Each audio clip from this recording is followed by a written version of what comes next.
red zone. And then plays where they definitely should have ran it to ensure that they were going to get positive yards and ensure that they were going to increase their chance of getting a touchdown. And decided to go the riskier route, pass it 3 times in a row, and couldn't get a pass to fall in the hands. Yeah, and I'll be honest, I mean, it sucks. It does suck. You have a Eureka team that, Drew, as you mentioned, they have a chip on their shoulder. They're trying to perform not only for themselves, but these fans who they know are deserving of wins, and that's something that we were unable to see last season. So when you have a strong drive like Eureka just did and you can't make anything out of it, yeah, it is going to hurt.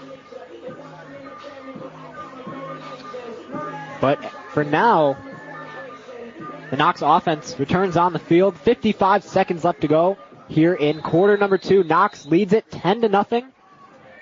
And it'll be McClelland back on the field. He's going to run to his right, stops his feet, fires over the field. And that's an easy pass interference. Yeah. I don't know.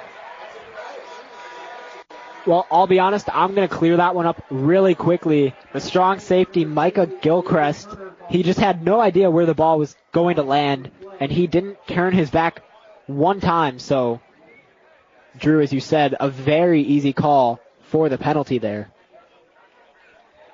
That's why it's so important as a defender. Of course, you have to stick with your guy, but you also have to know where the football's coming in, because if you don't, that's going to happen, and you're going to get a penalty call. And now Eureka has to pay for it even more. That's tough. It really is tough not to get a little frustrated, as you might experience as well, Maddie, because, you know, winless last year and then winless throughout the rest of the 23-24 season. But that is definitely a penalty, as you almost wonder why. McClelland in trouble, and he's going to be wrapped up, still on his feet, and the whistle is finally going to be blown for Eureka. Zion Bettis unable to take down McClelland, but the rest of the Eureka defense was there to back him up. So it is going to be second down for Knox with 35 seconds left to go, and they take a timeout. But Drew, back to that play, you have to think if the defender does turn around, he even has a chance at picking the ball up. Well, even if he doesn't turn around, he's got to see the man that he's covering looking up at the football to know that, hey, he's about to catch it. And, I mean, even if he didn't look back, he wasted no time in giving him a forearm shiver, which, I mean, it's plain and simple, that's stupid. Those plays cannot happen. You have to, this isn't high school ball anymore. You have to mature. That can't happen, especially when you blew a chance in the red zone, and I'm sure that'll get talked about on the bench with the defensive staff, but that can't happen. Those are plays that just show immaturity, and that there's just no place for that in any level of college football, in my opinion. Yeah, and honestly, Drew, I have to agree with you. There's a line when you can say, okay, look, we're able to make mistakes, we're able to learn from them, but that is what last season was for. Eureka made a lot of mistakes. Don't get me wrong, they learned from those mistakes, but now you have to see that progress out on the field and going into the next season, and that is something we are still looking for. It's almost the same thing as when you take an unsportsmanlike penalty. You have no self-awareness for your teammates. It's selfish. And McClelland with a completion that time, caught by Aiden Frail, the running back, his second catch of the night. And Knox slowly making their way across the 50-yard line. 29 seconds left to go as the clock is stopped for now. Knox leads at 10-0. It'll be 3rd and 11 for the Prairie Fire.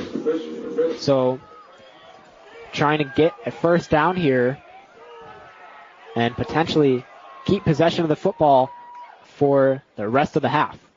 Here's the snap. McClelland looks downfield, has a lot of time, fires that one, caught by number 85, Marcus Carter, a very low pass. Carter able to dig it out, get his hands underneath it, and bring it in for the completion. Timeout, Knox. And another Knox timeout with 20 seconds. So you'd have to think Knox is most likely going to end up with a field goal coming out of this first half. I can't imagine they take it down to the end zone with only 20 seconds left to go. Yeah, I think at this point they don't want to go too big here with the quarter ending. And especially it's not to say that if Eureka were to get a turnover here, force a turnover, I don't think that Eureka would have enough time to score. But even then, if you're Knox, you don't want to force anything out of the ordinary because then it kills the momentum going into the third quarter.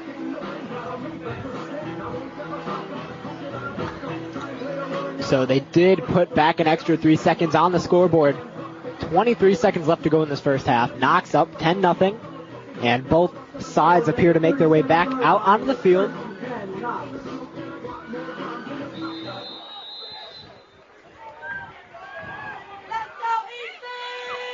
McClelland looking downfield, fires to his right. This one way over the head, and another penalty. No, and that's going to be a pass interference.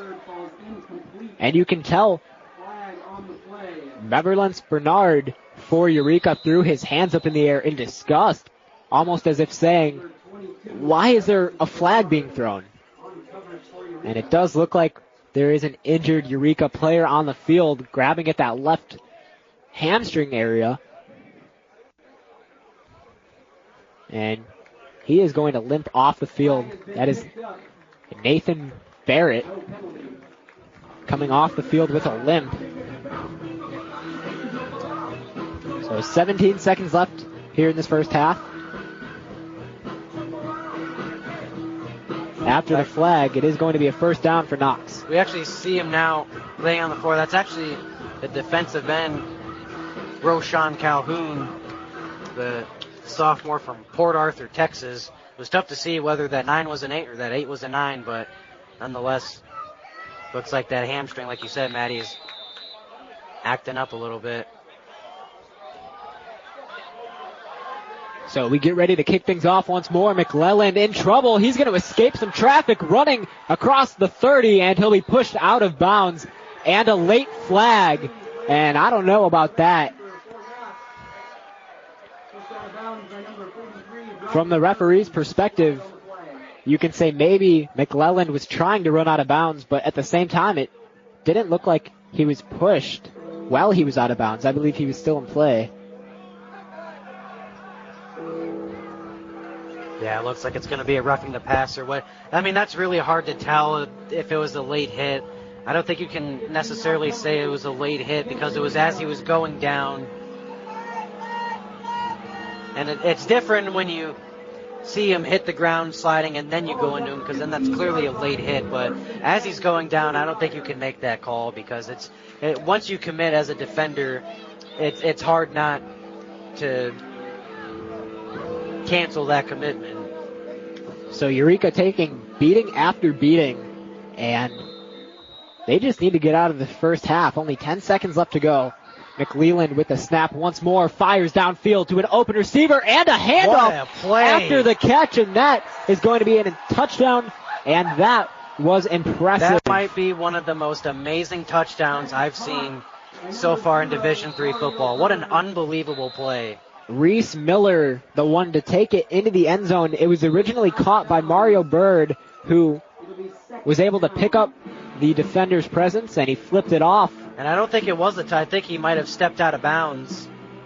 Oh, that is just unfortunate for Knox. That would have been very impressive. That might be one of the coolest plays I've ever seen. I've never seen a receiver pitch it.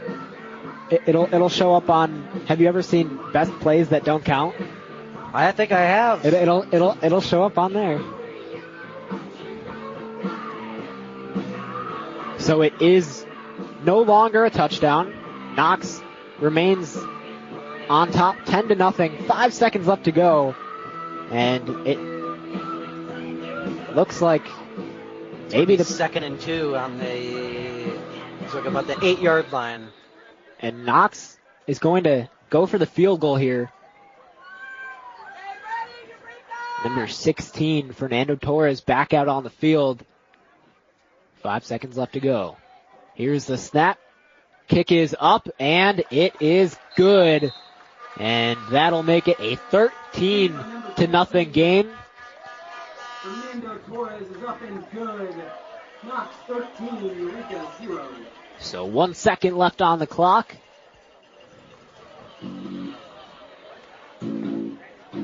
Nothing. That'll be tough for the Red Devils to overcome, as they started the game with the ball, and now coming out of the half into the second half, the Knox Prairie Fire are going to start with the ball just after they converted a field goal.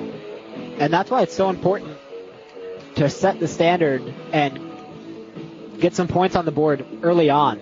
Because, Drew, as you said, Eureka started with the football, unable to execute.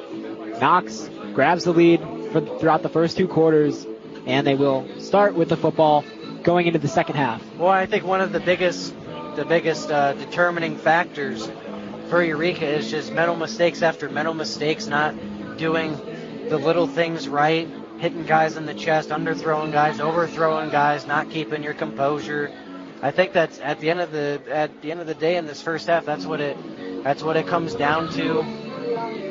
I think you and I could both agree that there should easily be at least 6 on the board with the 2 missed field goals, and possibly even 13 points with the play that got us into the red zone.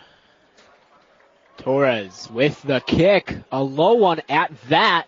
It bounces up, hits the Eureka player in the face, and he will just take it. And it looks like there's some pushing and shoving between the 2 sides. The referee's hustling over to break it up, and of course you don't want anything serious to happen at the end of the first half, and both teams are able to separate, and that will conclude the first half. Knox, after 2 field goals and a touchdown, they lead it 13-0. Eureka unable to put any points on the board here in the first half, and we will take a short break, but stay tuned for second half coverage coming up. You are going to want to stay tuned. You are listening to EC 103.1 live from the City Blue Technologies broadcast booth. For over a century, local radio has evolved with the needs of the community. From politics to pop culture, we keep you informed, bringing you the most relevant news on air, online, and on the go. You have trusted us with your news, sports, weather, and entertainment. Trust us to keep moving with you. Text radio to 52886 and tell Congress local broadcasting is here to stay. The thought of my sons growing up without me inspired me to quit smoking. I talked to my doctors, and then I threw away all my cigarettes, ashtrays, and lighters. I started exercising instead of smoking. Staying away from alcohol when I was first quitting was key. I kept on trying, learned something each time. Do whatever it takes. No matter how many times it takes. We did it, so can you. For free help, call 1-800-QUIT-NOW. A message from the U.S. Department of Health and Human Services and CDC. Getting a rocket into space is one thing. Returning it to Earth is another. I'm Dr. Lynn Pascarella, President of the American Association of Colleges and Universities. And today on the Academic Minute, Marcos Fernandez-Taus, Assistant Professor of Rocket Propulsion and Hypersonic Aerodynamics at the University of North Dakota, examines the research that goes into doing so safely. We have all seen it, a formidable crest of water surrounding a spacecraft structure as it bursts into the ocean. However, this image does not speak for the technical complexities of a well-designed splashdown. Except for a few exceptions, such as the shuttle, most of the manned spacecraft recovered from the scorching re-entry fell into the sea. One must just remember the Gemini or Apollo missions, or more recently the SpaceX Crew Dragon spacecraft. The problem seems simple, a solid body impacting into water. Von Karman studied it in 1929, but applied it to seaplane floats instead. The conic shape of the Mercury capsule became a standard, with a D-shaped base that absorbed most of the heat generated by friction as the air surrounding the structure hit an incredible speed of 27,500 kilometers per hour. Then came the deceleration phase, with a gentler, cooling flow as the capsule continued its descending. By then, about half of the shield had boiled off. The drogue parachute deployed, which pulled out a bigger one. Finally, the capsule dived into the sea at a much safer speed of about 25 meters per second. The development of numerical methods gave way to a new science, computation fluid dynamics, or CFD, whose development was pursued in earnest from the 1950s. Since then, CFD has been successful in solving very complex movements of fluids in a wide variety of science fields. It has also been used in splashdown analysis. So next time you watch a splashdown, think of the significant effort that took a team of engineers to figure out whether the structural robustness would stand the impact of water and where should they expect the largest bending deformation along the metal shirt. That was Marcos Fernandez-Taus of the University of North Dakota. You can find this, other segments, and more information about the professors at academicminute.org. Production support for the Academic Minute comes from AAC and U, advancing liberal learning and research for the public good. In retirement, I thought my husband and I would enjoy going places together. Our son's drinking interfered with our plans. We worried about him and our grandchildren and didn't know where to go for help. We found help and support at Al-Anon family group meetings in hospitals, churches, and schools. Is someone's drinking troubling you? You might be surprised at what you can learn at an Al-Anon family group from people just like you. Call 1-888-4-AL-ANON or go to alanon.org. Lithium in Arkansas. I'm Randy Simon, and this is Earthwise, a look at our changing environment. Lithium is the critical raw material in the batteries that power electric cars, as well as cell phones, computers, and other gadgets. The stuff has been nicknamed white gold for good reason. Chile and Australia are the world's largest producers of the metal, which is mostly extracted from brine in evaporation ponds. The majority of it is then processed in China. The energy industry has been increasingly working to produce the raw materials needed to produce lithium-ion batteries in the United States and process those materials domestically. There are multiple projects at various stages across the country. Researchers at the U.S. Geological Survey and the Arkansas state government recently announced that they've discovered a vast trove of lithium in an underground brine reservoir in Arkansas. With a combination of water testing and machine learning, the researchers determined that there could be 5 to as much as 19 million tons of lithium in the geological area called the Smackover Formation. This is more than enough to meet all the world's demand for it. Several companies, including ExxonMobil, which is covering its bets on the future of oil as an energy source, are developing projects in Arkansas to produce lithium. If these companies can develop and scale up economical new ways to extract lithium from salty water, the region in Arkansas could become the lithium capital of the world. Energy and mining companies have produced oil, gas, and other natural resources in the Smackover Formation, which extends from Texas to Florida. The same brines have long been the source of other valuable substances. Earthwise is a production of WAMC. Find us on social media at WAMC Radio and listen anytime at WAMCpodcasts.org. Welcome to the Eureka Red Devils basketball halftime show. My name is Matthew Swan. Today I'm here with head baseball coach Noah Suarez. Suarez, how are you doing today? I'm good, Swan. How are you? That's good. I'm doing pretty well myself. That's awesome. Yeah, we're going to start with a general question. Okay. Tell us about your journey to becoming the head baseball coach at Eureka and what inspired you to pursue a career in coaching. Yeah, absolutely. So I'm from a little town in Ohio called Newton Falls. It's over by the Cleveland area, by Lake Erie. I played 5 years of college baseball, starting out at a junior college, Mercyhurst Northeast in Erie, Pennsylvania. And then I played 4 years at Salem University, a Division II program in West Virginia. After that, I was an assistant coach at Salem University for a year. And then prior to coming here, I was the head baseball coach at Philander Smith University, an NAIA program in Little Rock, Arkansas. And then I took the job here. Basically what happened was, man, as soon as I came pretty much for my interview about a year ago today, I just fell in love with this place. This is exactly like my hometown in Ohio, which was awesome. Exactly where I went to school in West Virginia. This is pretty identical. So, I mean, when I came for my interview, I was just like, I just felt at home, right? And I met with a lot of the team, a lot of the personnel at the school, and I liked everyone's values here, and I thought I could make an immediate impact at the baseball program, which we clearly did this past season. So I think everything just fell together perfectly. Mm-hmm. So what about the environment at Eureka College makes it feel like home? Yeah, it's a small town, and we have a tremendous amount of support as a baseball program specifically. I mean, my town in Ohio only has about 5,000 people. Eureka only has about 5,000 people, right? Yeah. Where I went to college only had about 800 students. Eureka has about 600, right? So it was pretty similar, pretty identical, and it's just that small town feel that I really like. Mm-hmm. My next question is more about the team and player development. What specific strategies do you use to motivate your players both on and off the field? Yeah, so what's really cool is I'm 26 years old. I'm a young head coach. My assistant coach, he's young as well, right? So we bring a ton of energy every single day, and I think our players really feed off of that energy in a positive mindset, right? Whether we are up 10 or down 10, Coach Ryan and myself always keep that same mindset. We're the same person every single day, and I think that really helps our guys feed off that. So that really kind of helps us motivate our guys a little bit, and then bringing in a bunch of new kids this year too, there's a ton of opportunity for guys to play right away. So I think that's a huge motivation factor as well. Mm-hmm.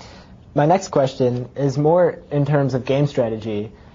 What is your approach to game strategy, and how do you prepare for any opponents that we face? Yeah, so we use scouting reports that we do. We use something called 6-4-3 charts, and what that basically shows us is, where a guy hits, where he puts the ball in play, what pitchers do, what they throw. So we're really in-depth in the statistic category, especially this year coming up. Our goal is to win 25 games this year, and how we're going to do that is we're going to have advanced scouting reports. Yeah, and I'm sure that 6-4-3 has helped a lot, I'm sure. Yeah. Well, that was a big thing that we incorporated last year. We didn't necessarily use it a ton as a team, but myself and Coach Ryan, we used that a ton in our scouting reports and just how we were going to mentally and physically prepare for these games moving forward. That was something that helped us pretty much break every single program record last year. Mm-hmm. My next question, how do you handle in-game pressure and manage crucial decisions in tight situations? Yeah. So that's a great question. So obviously, being a young guy, right, I'm super fiery. I'm sure you saw that by now, right? So I just try to be the same person whether we're up 10 runs or down 10 runs, right? So even when we're in those late game scenarios where everything's really crucial, I just try to stay as calm as I can. And I think if the guys are seeing me calm, that kind of helps them also remain calm and just in pressure situations, right? We really excelled last year, and I think we're going to excel this year too. Yeah. And would you say that high energy but also being able to stay calm type of coaching would better help the players play baseball out on the field? No, absolutely. I think it makes us play loose, right? And that's the biggest thing is we were in a lot of late game scenarios last year where we hit walk-offs. And I think if they can kind of see me being calm, that really kind of helps them a little bit too, and it takes the pressure off these kids as well. Mm-hmm. My next question, how do you balance your personal life with the demanding schedule of a college baseball coach? Personal life, I don't know about that, but I'm pretty much here 24/7 to be honest with you. So my family's back in Ohio, my girlfriend's in Maryland, so there isn't anyone really here with me, right? So in terms of personal life, I really have one, but at the same time, when I'm here, man, I'm just locked in 24/7 to be honest with you. So there is a little bit of balance. Obviously, I need my breaks and stuff when I go home for like Thanksgiving break, Christmas break, and it's nice to see my girlfriend and my family like that. But for the most part, man, when I'm here, I'm trying to pursue my dream and trying to pursue all my goals I have. Mm-hmm. How would you say being locked in here at Eureka benefits the players and overall your, team performance? No, that's a great question too, Swan. I think with me just being locked in, it shows these guys that I'm really invested to them, right? And I'm invested to this program. And I think that's really kind of what helped us excel last year is just having a coach that's always here, right? And someone that can always go talk to and someone that always, especially being young too, right? I can really get a good feel for all these kids because I'm not very far out of college either. So I think that really helps the guys kind of, again, settle and just really show them that I'm here for them, right? Mm-hmm. And last but not least, is there anything that you'd like to add? No, I think we're going to be a really good team this year. I'm really excited to see what we're able to do. Make sure you come out March 1st when we're in Rockford. Our first home game, I believe, is March 5th when we play Knox College this year. So I'm excited. I hope we have the support that we did last year, and go Red Devils. Yeah, once again, Suarez, thank you for your time. Yes, sir. Matthew Swan, Noah Suarez, thank you for tuning in to the Eureka Red Devils basketball halftime show. My name is Ariel. I moved to the U.S. at 19. I spoke no English and I struggled finding job opportunities. Everything I have, I owe to the Adult Literacy Center and getting my high school diploma at age 22. It was an honor helping you achieve your greatness. Now you're helping others achieve theirs. It inspires me. When you graduate, they graduate. Find free and supportive adult education centers near you at finishyourdiploma.org. Brought to you by Dollar General Literacy Foundation and the Ad Council. An earlier version of the European Union was imagined by secret societies centuries ago. I'm Dr. Lynn Pascarella, president of the American Association of Colleges and Universities. And today on the Academic Minute, Fernanda Gallo, associate professor in history and politics at the University of Cambridge, delves into this history. My research is concerned with ideas about political power. I am an historian of the long 19th century, a period often described as the climax of the rise of the nation-state. By focusing on the case of Italy, my work challenges this view, discussing how nationalism in the early 19th century actually emerges transnationally. Recently, I looked at how the idea of the United States of Europe came about in a circle of radical 19th century Italian political activists who were the first to think seriously about a political project of a United States of Europe. Interestingly, during that time, Italy as a nation-state did not yet exist. Rather, the Italian peninsula was a cluster of smaller and isolated and often dominated states. Italian radicals still imagined a united and independent Italy, and when they did, they conceived of it within a wider project of a European federation. They saw a harmony between national unification and international emancipation. A Europe of the peoples meant a continent of citizens instead of subjects, of rights instead of treaties, of assemblies instead of absolute monarchies, of political participation instead of economic regulation. These 19th century Italian republicans all had in common the experience of exile, persecuted because of their political beliefs. These experiences connected them with an international society of activists across Europe. Together, they created secret societies, promoted clandestine operations, and circulated subversive ideas, and they imagined the United States of Europe's border extending east to include Ukraine and Turkey. They envisioned a larger and more democratic Europe than the one we have come to know through the EU. That was Fernanda Gallo of the University of Cambridge. You can find this, other segments, and more information about the professors at academicminute.org. Production support for the Academic Minute comes from AAC and U, advancing liberal learning and research for the public good.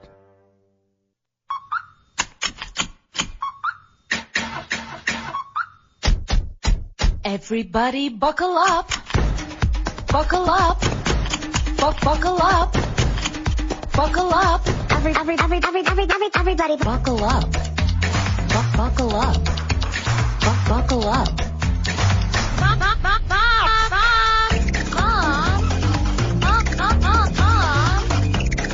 Everybody buckle up. Let's go. Buckle up. Can we go to the store? Can we get some ice cream? Everybody buckle up. Everybody buckle up. A lot goes on in the car, but remember, you're in control. Stand firm. Only move when you hear the click that says they're buckled in. Never give up until they buckle up. Learn more at safercar.gov/kidsbuckleup. A message from the National Highway Traffic Safety Administration and the Ad Council. Not on my watch, our military service members say, as they volunteer to serve. Not on my watch, they say, as they leave their families behind to keep the rest of ours safe. As they move out, stand firm, and take fire. So not on our watch, we say, to the severely ill or injured veterans who can't get the care they deserve, the therapists they need to walk again, the treatment they need to talk again, the lifetime of day-to-day help they need to live full and independent lives. When there's no more government funding, or a nursing home seems like the only option, or everyone says there's no hope for recovery, we won't leave one warrior behind. Not on our watch. Find out how you can do your part at findwwp.org. My son Aiden has asthma. Secondhand smoke has triggered his asthma so badly, he ended up in the emergency room and spent multiple nights in intensive care. Now he's on a whole bunch of medications. My tip to you is, don't be shy about telling people not to smoke around your kids. Half of U.S. kids are exposed to secondhand smoke. If you or someone you know wants help, call 1-800-QUIT-NOW. A message from the U.S. Department of Health and Human Services and CDC. So again, winning ticket numbers for the Walmart and Visa gift cards is 250. We return to Mackenzie Field. We are live here from the City Blue Technologies broadcast booth. Matthew Swan, my broadcast partner, Drew Donnell, sitting beside me, and Eureka and the Knox Prairie Fire both getting ready to get this second half started. 2.5 minutes until kickoff. But Knox leads it 13-0. 2 field goals and a touchdown. Eureka, on the other hand, unable to really execute offensively. A few good passes here and there, but nothing to show for it. Yeah, Swanee, what do you think the main message from Starks was going into the locker room, ending that first half? I would say that Stark maybe wants them to simply just be a little bit more together, come together on offense, maybe have a stronger game plan, and be able to execute that game plan. We know that they have a good idea of what they want to do. It's just executing that plan, and that's something that we have yet to see from their offense. Yeah, you hit on the head. A lot of deep plays, which is something we're not used to seeing. We didn't see a lot of that last year. A lot of incompletions, though. A lot of not being able to convert in the end zone, which has really been the brutal takeaway from this. Some careless penalties. And if you were here with us in specifically the second quarter, you probably heard a lot of commotion on the bench and in the huddles. Kind of the big takeaway from that was we got to wake up, we got to get it going, and be there for each other. And that's kind of what it comes down to now when you're down 13-0 is unity. Yeah, Eureka last season, 116.3 passing yards per game. Obviously not at the level you'd like to see, but there is always room for improvement, and that is something that this new group of players down on the field is expecting to do. They want to be the change. They are trying their best to accommodate change, and like I said, it's a matter of just executing that game plan and finding those results. Well, and if you go back to last season when they played on homecoming against Concordia University Chicago, they did not have the best start to that game. They had to claw their way back from 2 possessions, only ended up losing that game by about 4 points, I do believe. And that was probably the best game that they had played all year, even with the fact that they had a lot of adversity thrown their way. Yeah, we have seen some strong suits from Eureka every once in a while, especially, Drew, like you said, that homecoming game last season against Concordia. And in my opinion, I'd say that's the most aggressive game they played. I believe despite the loss, it was only by a couple points, and it goes to show you this Eureka team, they have fight in them. It's just a matter of executing that game plan.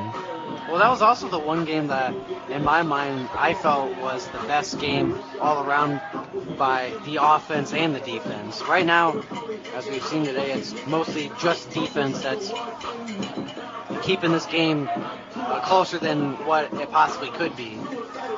And I will say, the low score that has made an appearance on the scoreboard, it was expected. We kind of figured that this would be a low-scoring game, but Eureka would still like to at least put some type of offense on that board. And I do think it's going to take a game or two for everybody to get accustomed to everybody. As we've said a couple times this broadcast, 52 incoming freshmen this year for the Red Devils football program. So it's no surprise that they are indeed struggling a little bit, have to get used to everyone's accommodations, what their weaknesses and strengths are. So I do think it will take a couple games.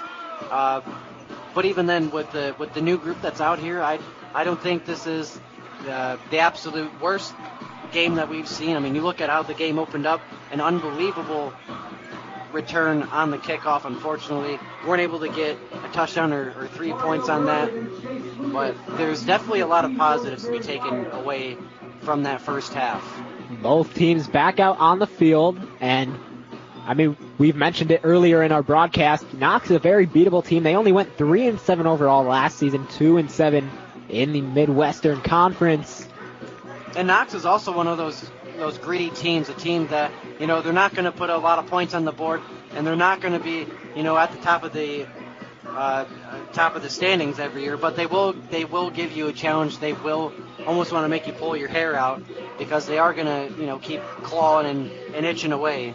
So it'll be interesting to see how the Red Devils come back from the break and respond to the Prairie Fire. Knox averaged about 15.10 points per game last season, so just under that mark right now as they are leading the score 13-0. Eureka on the kickoff. Knox returning this one right away and up the field past the 40, and being wrapped up is Chase Lucas for Knox. It looked like he had some space out in front of him if he was able to get past the Eureka defenders, but like we keep talking about, that strong defense from the Red Devils continues to make an appearance. Eureka College Red Devils football is made possible by City Blue Technologies of Peoria and Epson Distributors serving Central Illinois. Did you know that North America consumes around 100 million pounds of toner powder annually? This is the equivalent of more than 2.5 billion plastic bottles, 9.5 billion plastic bags, or 116 billion plastic straws. Epson now has precision core heat-free printing as an alternative to laser printers. Learn about sustainable printing solutions from City Blue Technologies at citybluetechnologies.com.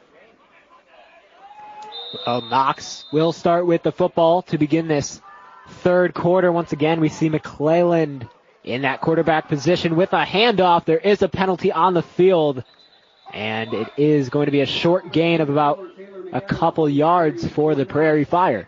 Brought down by number 70, Zion Bettis. Zion Bettis with the tackle. And it looks like it's an offside on the Red Devils defense, which will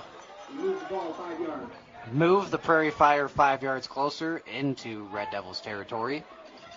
Yeah, we have seen a variety of penalties going against Eureka in the first half, and all of a sudden they're picking up their first one early here in this third quarter as well, in about 12 seconds of play. Well, if you weren't with us earlier,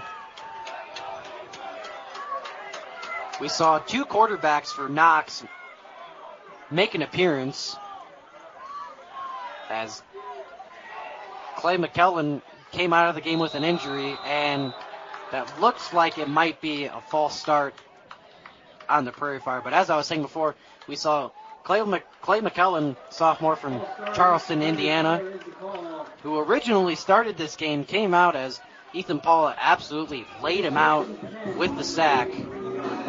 Came out of the game with what looked like a beaten up ankle. And then we saw the backup that we were talking about in the opening.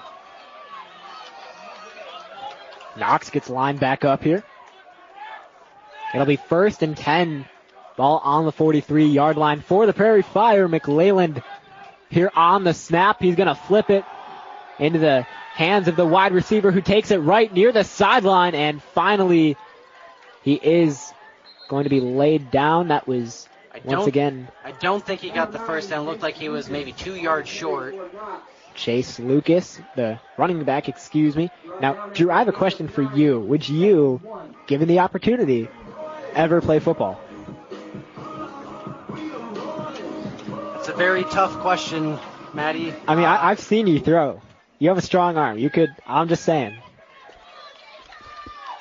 I'm not one to comment on my football abilities or my throwing abilities, but I don't know if I'd even be the slightest bit better than Mike Glennon, who played for the Bears in probably the worst season I've ever watched as a Bears fan. That time another handoff, no huge gain at that.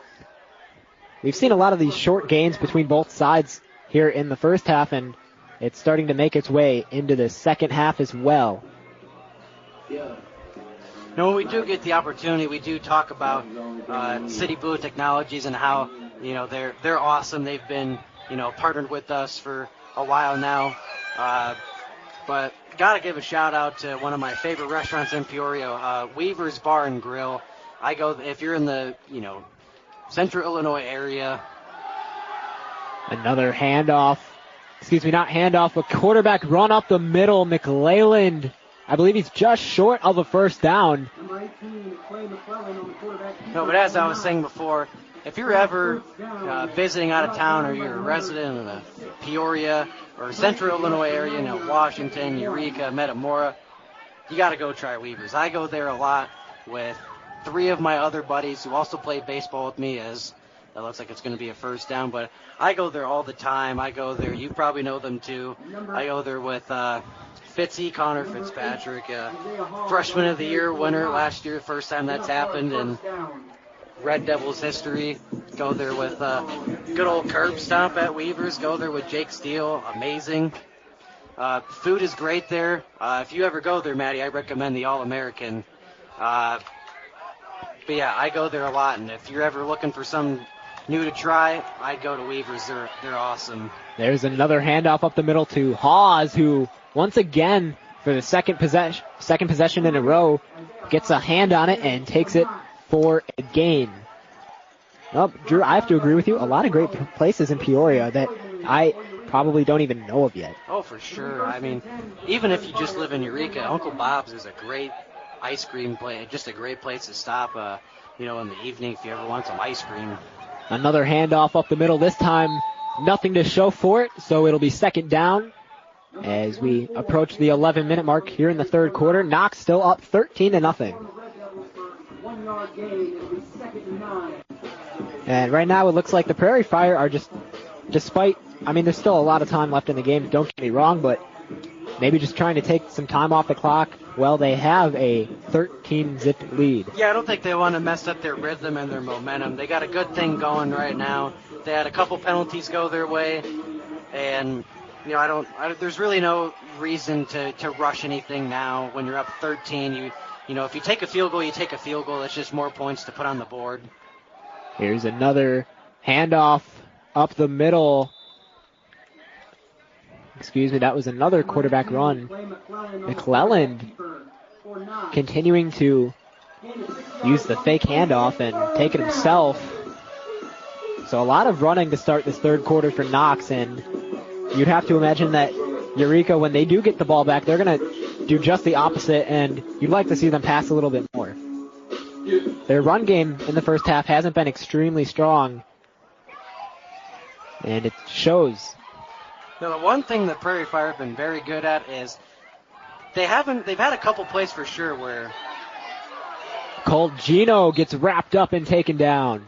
The Prairie Fire have had a couple plays for sure where, you know, they've had a big play that gets them right into the red zone. They've also been very good at getting not minimal gains, but good gains, 4 or 5 yard gains, and then they can build off of that, and they do it very repetitively, which is a reason why I think that they're putting, you know, more points on the board than we're used to them putting on the board.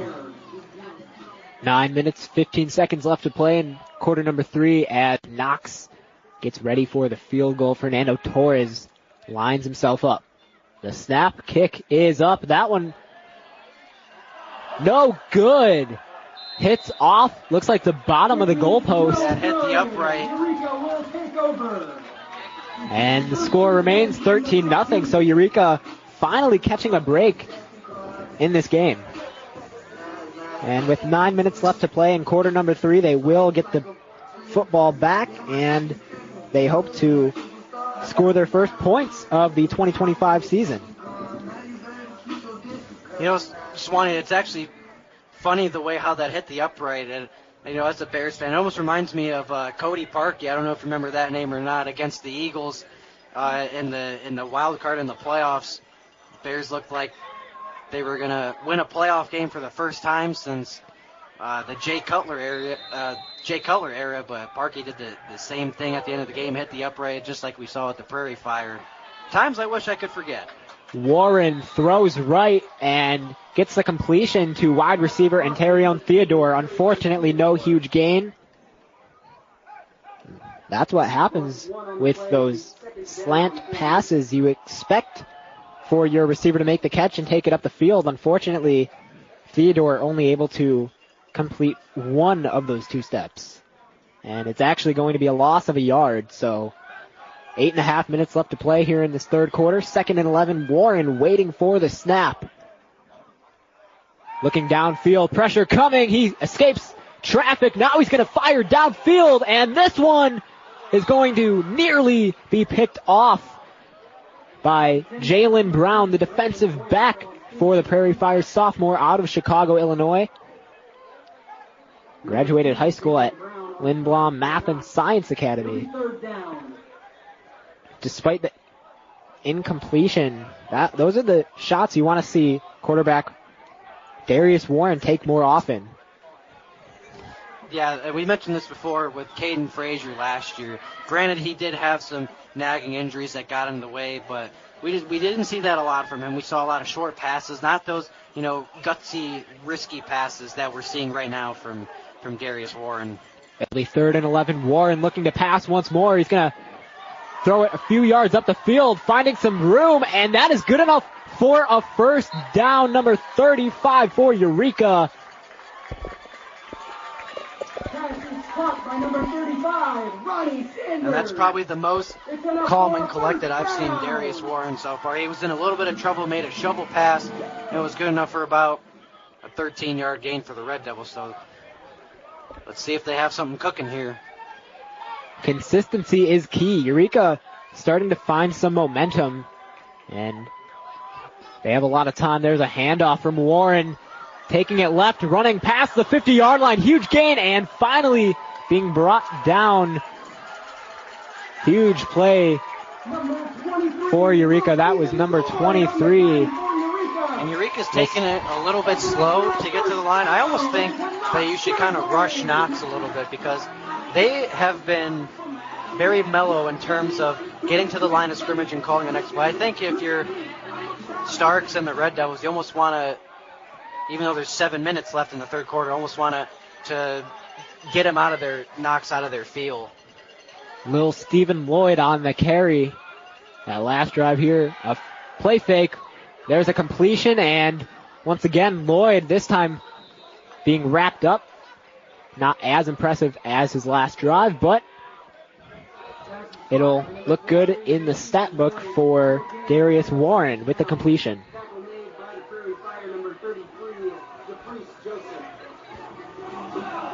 Drew, I don't know about you. This third quarter just seems like it's flying by.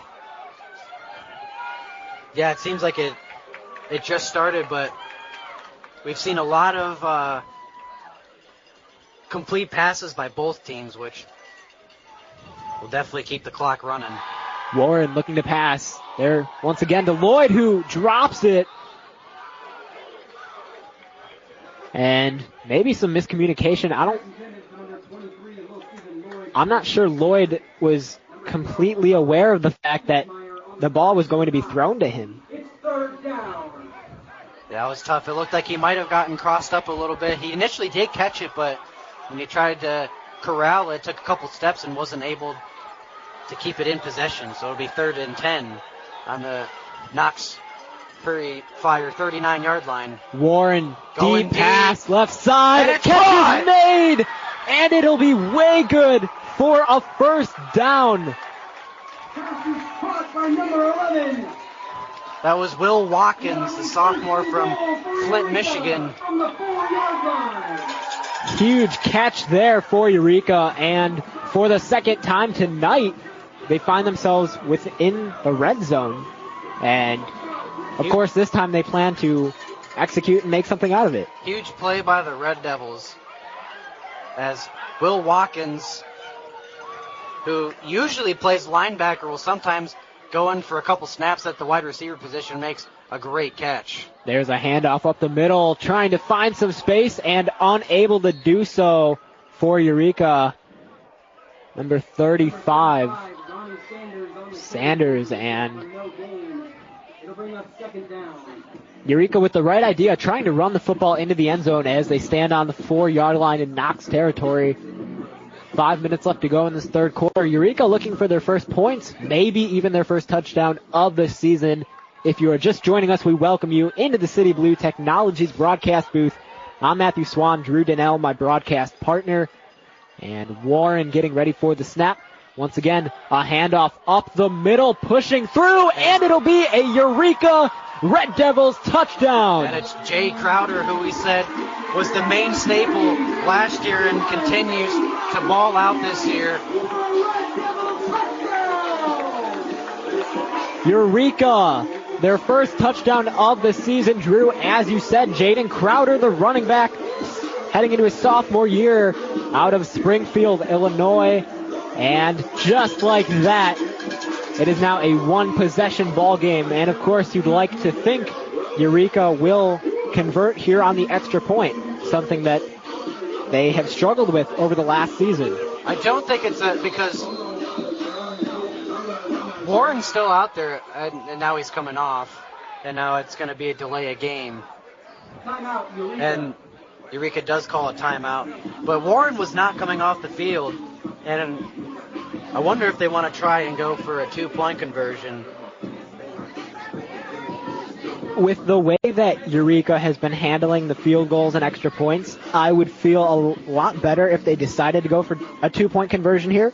But at the same time, if you're going to go for it, you have to make sure that you execute. Well, that's what we saw last year when Nate Roman was in his freshman year last year against Concordia Chicago during the homecoming game, which ultimately tied the game.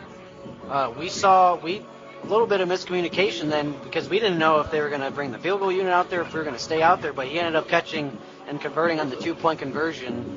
And Darius Warren's going back out there. It looks like they're going to try to go for 2, which I think is a smart decision because you get 8 points and then you get a touchdown and then you're out in front.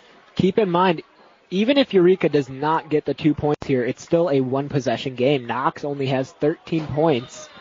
But, of course, you would like to hope for the best and assume Eureka can make something out of this. So Warren play calling down on the field. Here's the snap. Warren looking left. He fires to his intended receiver, and that one is going to be over the head of Jeremiah Washington. It'll remain a 13-6 ball game, but Eureka is able to pick up their first points and their first touchdown of the season on account of the sophomore running back, Jaden Crowder. Yeah, that was tough. It was Washington really had no option. He was not open, but a lot of pressure was coming fast towards Warren. He had to make an attempt, whether it was complete or not, to get rid of it and not risk a fumble. So just over 4.5 minutes left to go here in quarter number 3. Knox and Eureka both make their way back out onto the field. Knox will receive the football once again. Ladies and gentlemen, again, the 50-50 winning ticket number 926-2138. Again, 926-2138. And for those of you on the campus of Eureka College, Your winner, come on up to the funnel cake booth is still up. If you have not gotten some yet. I know I haven't, but that's why I have Subway back in my dorm. I have not gotten it either. We might have to do that after this broadcast. That is a big possibility. Catch is going to be made there, and he's going to be brought down. That is number 9, Chase Lucas, the running back for Knox, at about the 40-yard line. Lucas on the return for Knox, brought down by number 21. And we'll see where they score it to be exact, but Eureka does get ready to play defense once again. And oddly enough, we've seen a lot more of Chase Lucas rather than the first half where we saw a lot of Taylor McAdams, the junior from Warrior, Alabama. But we had a quick word with Derek Payton Jr., and one of the things that we talked about with him was we mentioned the amount of incoming freshmen that they have, and we asked Peyton to describe the energy level coming into the season. Peyton, of course, claims he's very excited for this group of guys. He knows they're super excited to work. He knows they want to get better, especially as, Drew, we were talking about the defensive line that Eureka has brought in and Starks has helped with. According to Peyton, they've been asking all the right questions. They've been making all the right plays. And as Derek Payton says, you can tell they want to be here. And that's what you want to see in a team. You want guys who are able to make it known that they're here and they're here for one reason, and that reason is to win. Yeah, no matter. So a handoff up the middle, and not much to gain there. Yeah, another very small gain. Knox, it seems like Eureka and Knox have kind of switched roles, because in the first half, all Eureka did was run the football, and it didn't get them anywhere. And all of a sudden, Knox is running the football, and nothing is coming out of it. Yeah, and to mention, I mean, that response that Derek Payton gave us, that's a response I expect, because he's, us being able to work with him and the EC 103.1 and ECTV staff, one of the most, down-to-earth and genuine people that I've met, and he'll always give you a good answer. So no surprise that he gave us that. Brought down by number 43, Brian Bird. And he's always proven to be one of the hardest workers on this Eureka defense, and it shows, because he had a very successful year last year, and he has had a very successful game so far tonight here. So Eureka able to get the fourth down.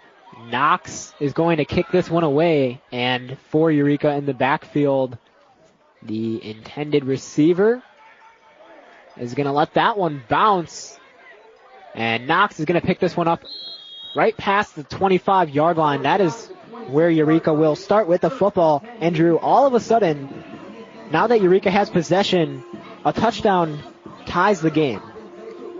And all of a sudden, the score doesn't seem that bad. Well, a touchdown here really will make Knox kind of wonder and scratch their head and maybe panic a little bit, because this is a different team in the second half rather than the first half that we saw. We saw a lot of tension on the sideline and in the huddles, and now it's more unity and more support. Warren on 1st and 10, looks downfield. He's going to fire once again. Deep ball just over the head of Jack Butler, the wide receiver. And Drew, going back to what you said, a lot of the time you and I, we talk about what can be said during halftime from the coach's perspective to his players. And of course we don't know word for word, but that's one of the things that we know Randy Starks, the head coach for Eureka, does do. He motivates his players. He gets them to lock in. And especially it helps when you have a head coach who has spent some time playing in the NFL. That's right. I think mostly the main message is to not panic, and wow, what a hit. And there will be some gainage there for Eureka. A completion by Warren. Devane Isom with the catch on that one. That will be enough for a red devil. Devane Isom absolutely laid him out and was still able to stay on his feet, and it looks like that might be, and that is a first down, it looks like, on the 36-yard line. Eureka starting to stay consistent as they get a little deeper into this game. 1:42 left to play in this quarter. Warren with the snap. There's the handoff up the middle, looking for room, and being wrapped up and taken down is Aaron Lucas. So not good enough for a first down.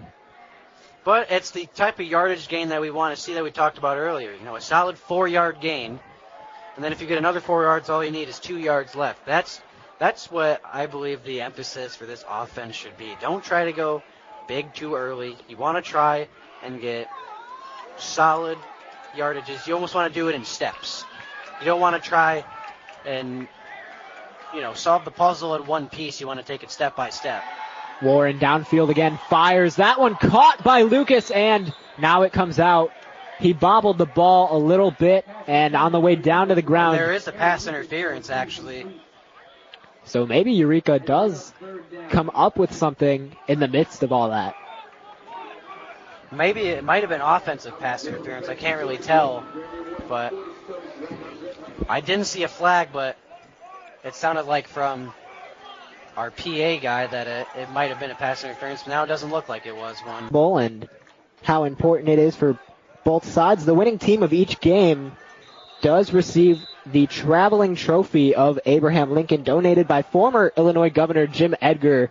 Here's the snap. Warren looking left. He's going to fire, and that one looks like it is going to be caught, signaling. I do believe he stayed in bounds. Yeah, the referee taking a minute to make the call, and it'll be a completion for Eureka.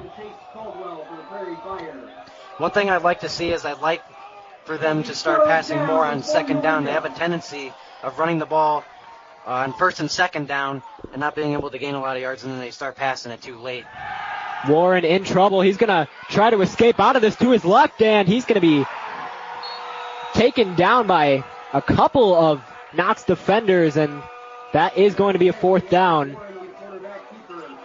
And we'll see what Eureka decides to do with the ball on the 20.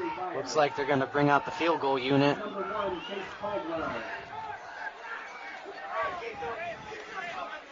So it's going to be Ali Alumsway trying to kick the field goal. Looks like it's going to be about a 41-yard field goal attempt.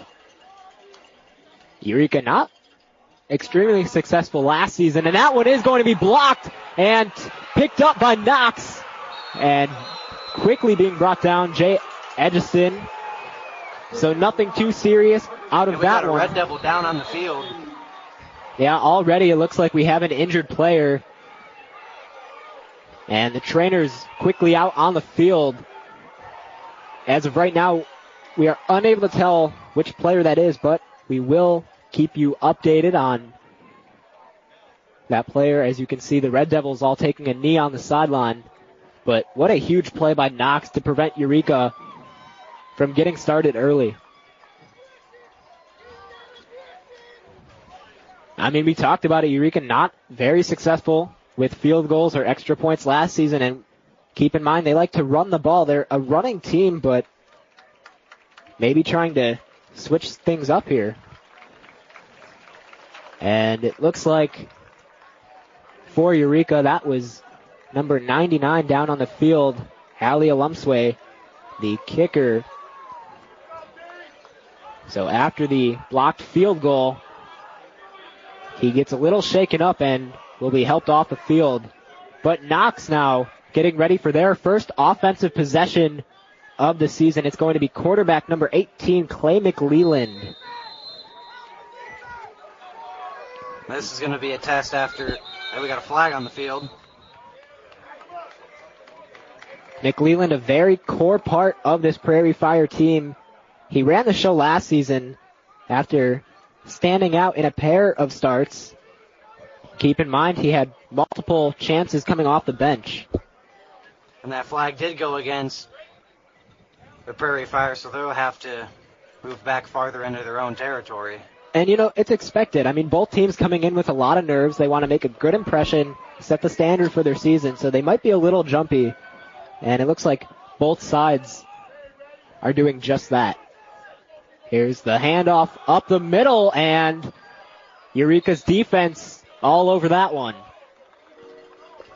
Yeah, one of the leaders that actually you talked to before this game, leading up into this day, was Derek Payton, who's also a member of the ECTV and EC 103.1 staff. He, in my opinion, is one of the core leaders of this defensive group. Yeah, Derek Payton Jr., who's been around Eureka for quite some time now. Knox getting ready once again. McLeland, fake handoff. He's going to take it himself up the middle across the Eureka logo, and he'll be wrapped up and brought down right across the 40 in Red Devils territory. Not something you see a lot of from McLeland. But he does have that ability. Keep in mind, last season he ran for more than 100 yards in 2 different occasions, so he is no stranger to the run game. Yeah, and as you mentioned before, he doesn't have he's not a big velocity guy on his throws, but he is very accurate. So it's no surprise to see that he kept it himself and ran it there. Gained about 15 yards on that play. The handoff to McAdams goes for about a gain of 5, maybe 6 yards. And Maddie, the Red Devils actually scrimmaged earlier this semester against Greenville. I got a chance to go out, watch them, take a look a little bit. Did a lot of one-on-one drills, specifically offense and the O-lineman defense separated. I'd say for the Red Devils there's a lot of positives and a little bit of negatives. The positives being that the corners and safeties looked really good. Same thing with the defensive tackles. Offense looked pretty good as well. The only issue that I'm seeing is the O-linemen, and it'll be a test to see how well they can protect for our running backs and quarterbacks this season. And as you saw in that last play, the quarterback draw, not very successful for McLeland. Looks like he wanted to pass, could not find an open receiver, and decided to take it himself for about a gain of 3. Right now, score 0-0, about 10.5 minutes left to go here in this first quarter. And Knox trying to convert on 3rd down. I wouldn't be surprised if McLeland keeps it 3rd and 1. This would be a huge stop for the Red Devils as Knox not quite in field goal range, and they do keep it. And he hands it off to McAdams again. That will definitely be good enough for a 1st down, as there's a pile of bodies on the floor. So Knox able to convert there on the 3rd down conversion. Ball about on the 23-yard line. And this is the situation Eureka was in. Unfortunately, unable to make anything out of it. A very strong start on the kick return. Yeah, one of the things you got to do if you're head coach Randy Starks is you can't only look at the negatives. You got to take the positives, take those as a win, and you also got to look at the negatives and say, okay, what can we learn from that? And there's another run by McLeland. Again, another very short gain. Number 18, Clay McClellan on the quarterback keeper for Knox.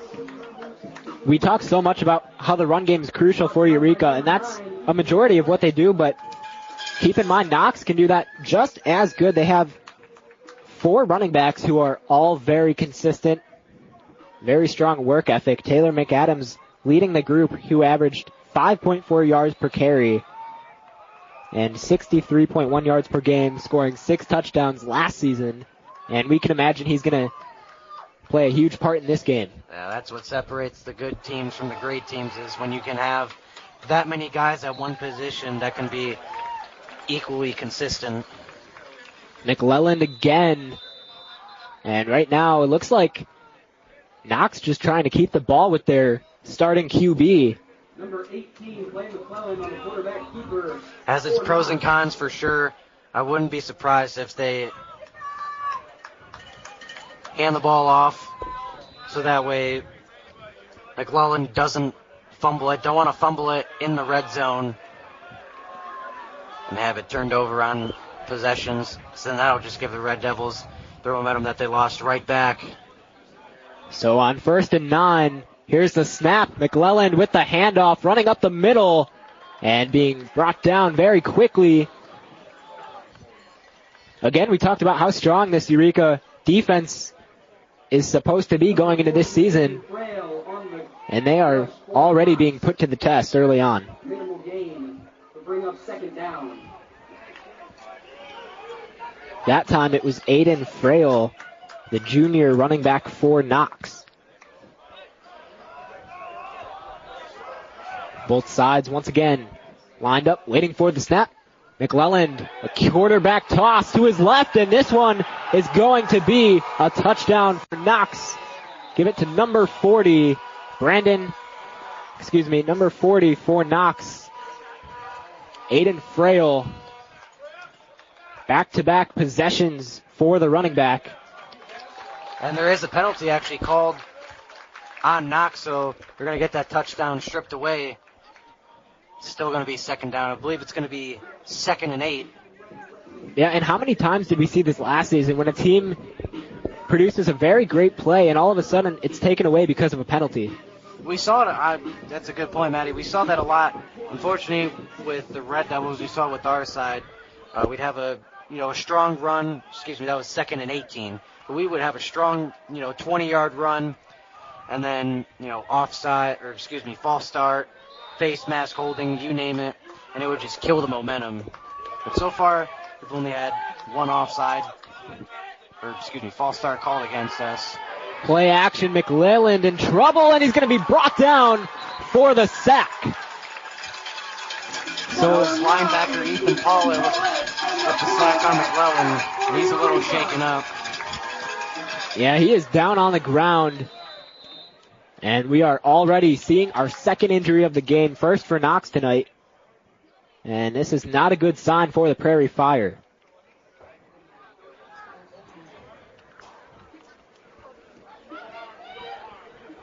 And if they have to take McClelland out of the game, they can always go to Nico Vasquez, their backup quarterback. The only negative thing is that Vasquez is in his first year of playing football at the collegiate level, so not as much experience, but... Yeah, but as we mentioned before, Vasquez, pretty much the same quarterback as McClelland, only that Vasquez is a guy that has just a touch more velocity on his throws, so that's always a plus, but yeah, tough to bring in a first year, especially in a big game like the Lincoln Bowl. But yeah, that might be the case here, as he hasn't really moved much. Yeah, and don't get me wrong, both quarterbacks are extremely accurate, but McClelland, who seems to be down on the ground, keep in mind, as Drew, we mentioned earlier, maybe not as much velocity on his throws. So you have to think it might not be the worst thing in the world if Knox gives Vasquez a shot here. Yeah, this is what we talked about earlier, though, with the defense being the key role for this Red Devils team. It seems like even last year, at any point when it seemed like we were about to give up a score, it was going to get out of hand, as McClelland's able to get up, but it doesn't look like he's staying in. He's barely able to put any pressure, looks like, on that right leg. Of course, you hope he's going to be okay. But as expected, it's going to be Nico Vasquez taking his spot out on the field. So, as I was saying earlier, Ethan Paulett just shot out of a rocket, came out of nowhere, and absolutely trucked McClelland. And that pushes it back to 3rd and 26. So Knox is still going to be in field goal range, so it'll be a test to see how resilient they can be with their starting quarterback on the bench.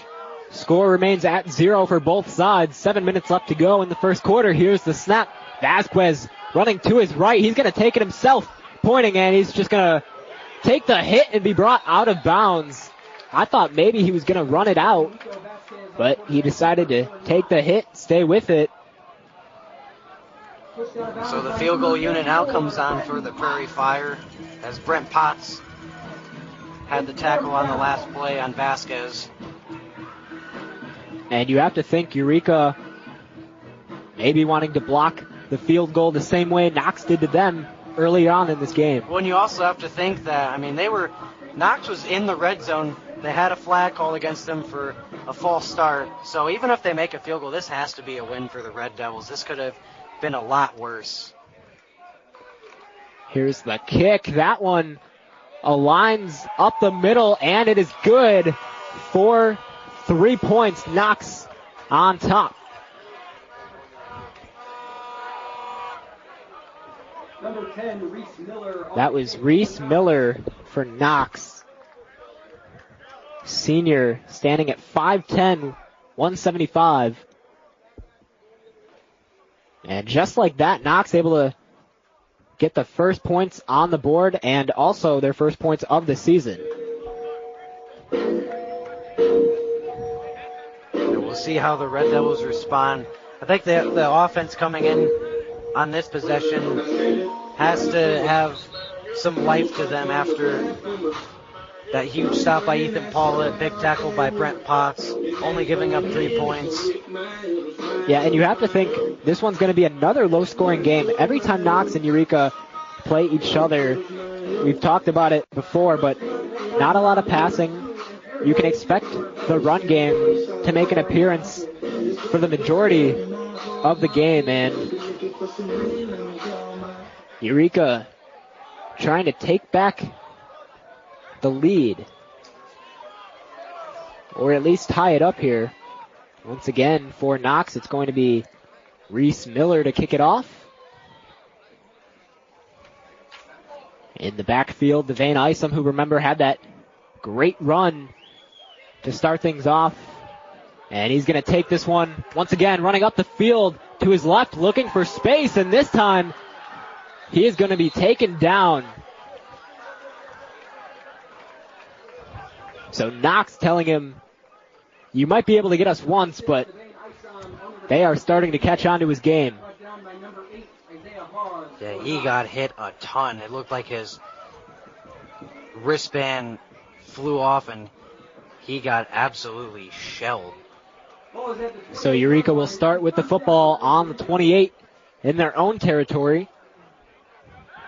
And once again, we see Darius Warren and the Eureka offense back on the field. It'll be and they are passing at the first play of the drive. Warren up the middle. There's a completion. And the stiff arm unable to work that time, but the catch made by number 80, Braylon Boyer. That's what you like to see. You don't need 10 yards on the first play. If you get 5 yards the first play, then you only need 5 more the second play, which is then where they can get a 5-yard passing play and then they can run for 5 yards.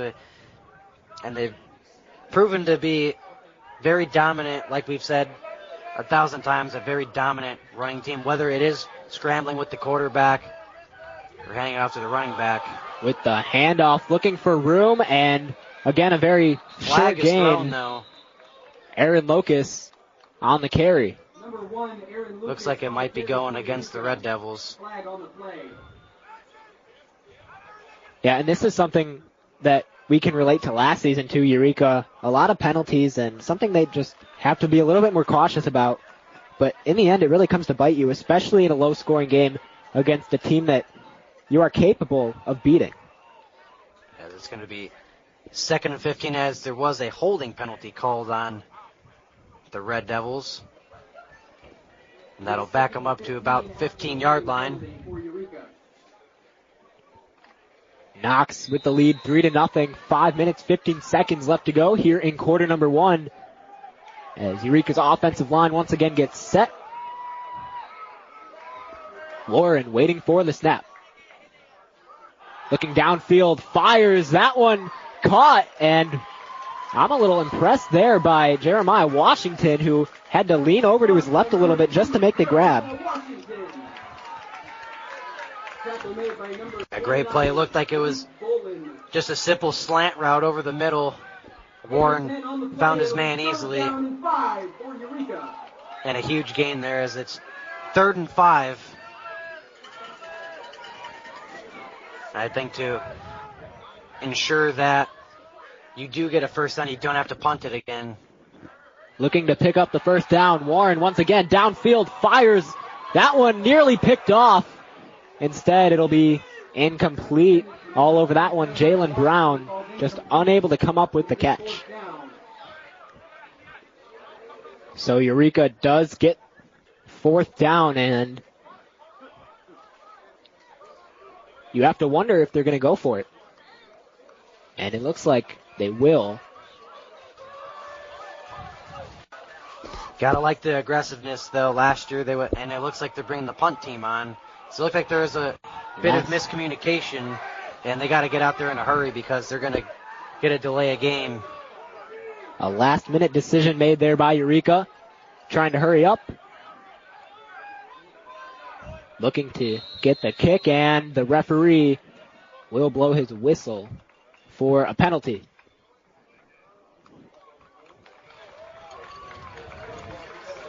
This one's going to go against Eureka, so their third penalty of the evening. Yeah, we could hear it from the bench. It sounded like a bit of miscommunication as you heard some guys say punt, and the offense was still out there. So punt will be from about looks like to be about 15-yard line. So that one punted up in the air, and Eureka going to try and let this one roll backwards a little bit. And they're going to pick this one up at about the 30-yard line in Knox territory. So not a bad punt there. Ball is down to the 30-yard line. It'll be 1st and 10, Knox.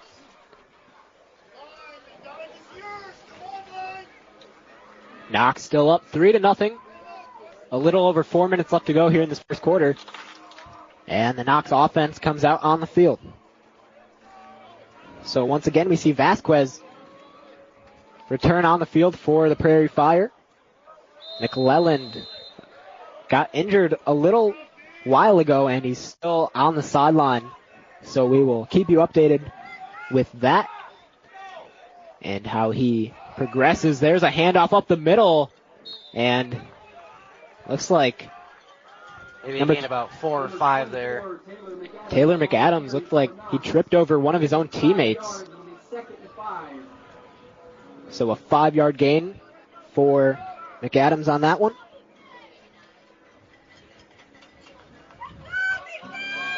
Well, with all things in perspective, you have to admit that this Eureka defense has improved from last season. 100%. This, like we said before, this Eureka Red Devils defense, I think, relies heavily on a guy like Derek Payton, a guy who's been around the game long, and there's another hand up. Huge run by McAdams up the middle. That was Taylor McAdams again. Well, we talked about McAdams. He runs a lot, and he's going to be involved in majority of the plays. It's just a matter of Eureka starting to catch on to their game plan. Yeah, key part of that is even last year it seemed like the Red Devils would allow a lot of yardages on runs, passes, and even penalties for that matter. And then the opponent would get into the red zone, and then it was there they would kind of figure it out, but they just got to figure it out a little earlier. Vasquez on first down, another handoff, and another short gain for the Prairie Fire. Eureka College Red Devils football is made possible by City Glue Technologies of Peoria, an Epson distributor serving Central Illinois. Did you know that North America consumes around 100 million pounds of toner powder annually? This is the equivalent of more than 2.5 billion plastic bottles, 9.5 billion plastic bags, or 116 billion plastic straws.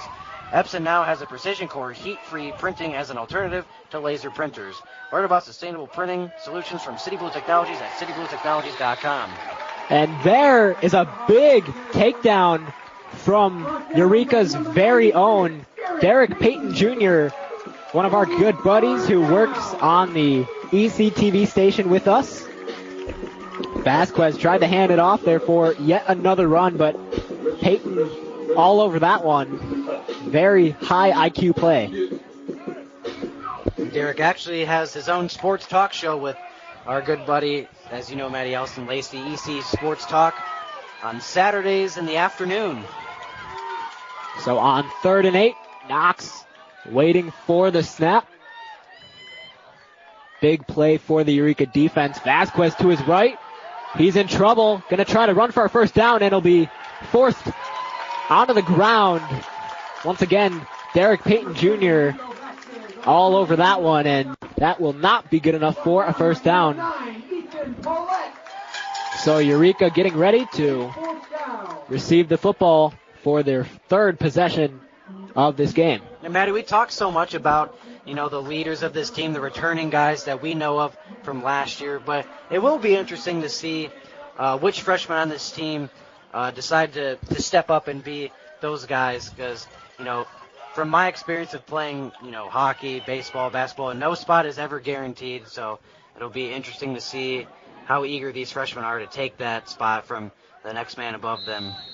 There's a flag on the play as that is a delay of game on the Prairie Fire, pushing them farther back into their territory. Well, one good thing leads to another here for Eureka after a great stop to get the 4th down. And now taking advantage here of their return opportunity. Once again in the backfield for Eureka, Devane Isom. And they're actually, I think, just going to run the clock out here as the first quarter is going to end. No, they'll punt it. With a little bit of a laser of a kick, and this one all the way into the end zone. So the quarter comes to an end, but Eureka, to start the second quarter, will begin with the football on the 25. And after one, Knox leads it 3-0 on a field goal. We will be back for second quarter coverage. Stay tuned. You are listening live to EC 103.1 from the City Blue Technologies broadcast booth.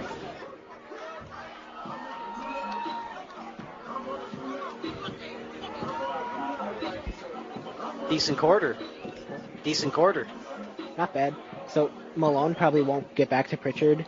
So when they start, like when they get back on the field, I'll resume it.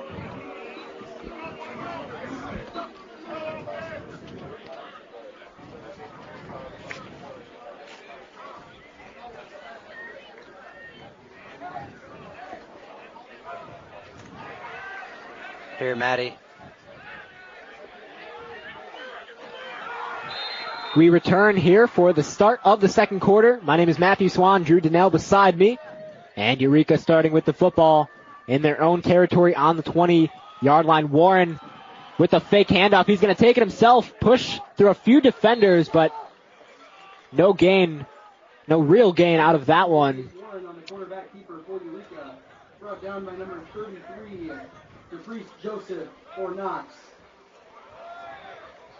It'll be 2nd and 9 for Eureka. 2nd and 9 for the Red Devils as they try to get something going and score their first points of the season.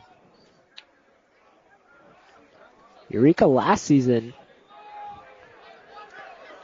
over 150 yards per game. And right now their offense off to a little bit of a slow start. Warren play calling down on the field, gets the snap, looking downfield. He's going to fire this one deep. And no good.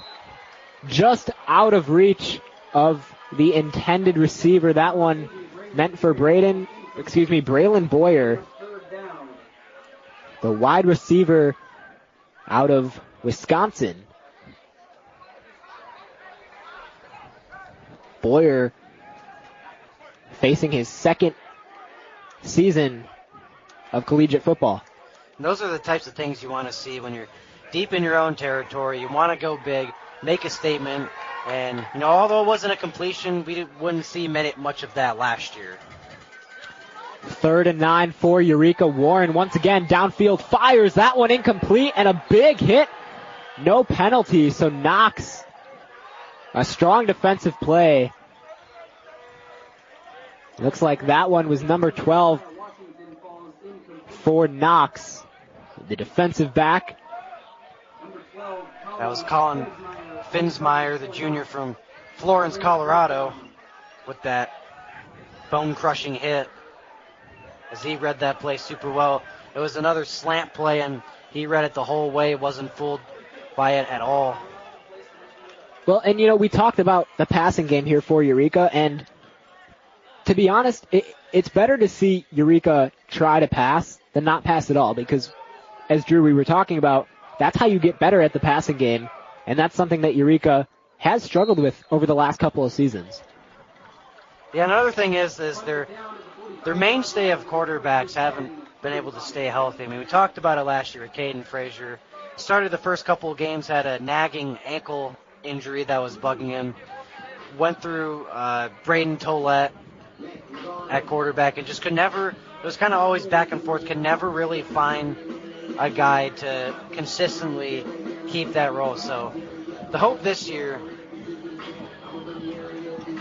is that we can have a quarterback that is able to stay healthy throughout the whole year in Darius Warren, and hopefully he'll be the guy to take charge in that, for that matter. Definitely takes a toll on the season. Vasquez on the 45. There's a handoff up the middle, and Eureka's defense all over that one. Again, no large gain for Knox, who decides to stick with the run game in the early stages of the second quarter. On the carry for Knox for no gain. Brought down by number 93, Roshan Coleman. Taylor McAdams with another carry, and just trying to get a feel for this very dedicated Eureka defense. So at this point, you can imagine that Clay McClelland might not return in this game, the first string quarterback for Knox. There's another handoff up the middle. McAdams this time with more of a gain, right at about the 50-yard line. Looked like he was brought down by the linebacker Brian Burns from the freshman, first-year freshman from Philadelphia. This is going to be 3rd and 7. Knox last season on 3rd down, 36.7% chance of a first down conversion here. Not so high, but here's the snap. Vasquez fires that one short, but unable to come up with it. Yeah, he underthrew his receiver on that one. That was Mario Bird. Yeah, Bird had his man beat. Fortunately, Vasquez threw it just a touch low and looked like he kind of babied it a little bit, like how pitcher in baseball will baby their off speed when they're not feeling it. He just kind of babied that pass. And you have to think Vasquez may be starting to feel the pressure of the Eureka defense. Oh, for sure. And just the pressure of being in a game. I don't think he anticipated that he was going to be starting or being in this game at all today. And that's definitely a wake-up call for you. Even, when you're in basketball and, you only get about 4 minutes a game off the bench, and then all of a sudden you're in for 10 or 15 minutes. It's definitely a wake-up call for you, and it's definitely a mental challenge to see if you're still able to stay locked in. So the Eureka offense will once again make an appearance on the field, starting at their own 19-yard line. After Deontay Lawson for Knox picked it up on the kickoff. Warren on the snap, hands it off, and the Eureka running back has nowhere to go. He will be brought down. So the run game not very strong for Eureka in the early stages. That was Delarian Rose on that attempt. Looked like they lost about 3 yards on that play, be on their own 16-yard line. And now this is where you have to make a big pass play here. Can't really rely on the run unless you get to about, I'd say, maybe the 25-yard line. Here's the snap. Warren downfield. Pressure coming. He's going to fire this one over his intended receiver, being Will Watkins, and another incompletion. It'll be 3rd and 13. And that was very close to being intercepted. He overthrew Watkins, and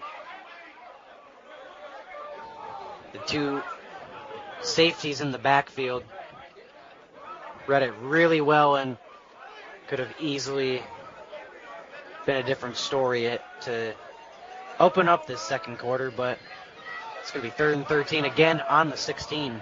So you'll have to imagine another passing play here for the Red Devils. Warren waiting for the snap.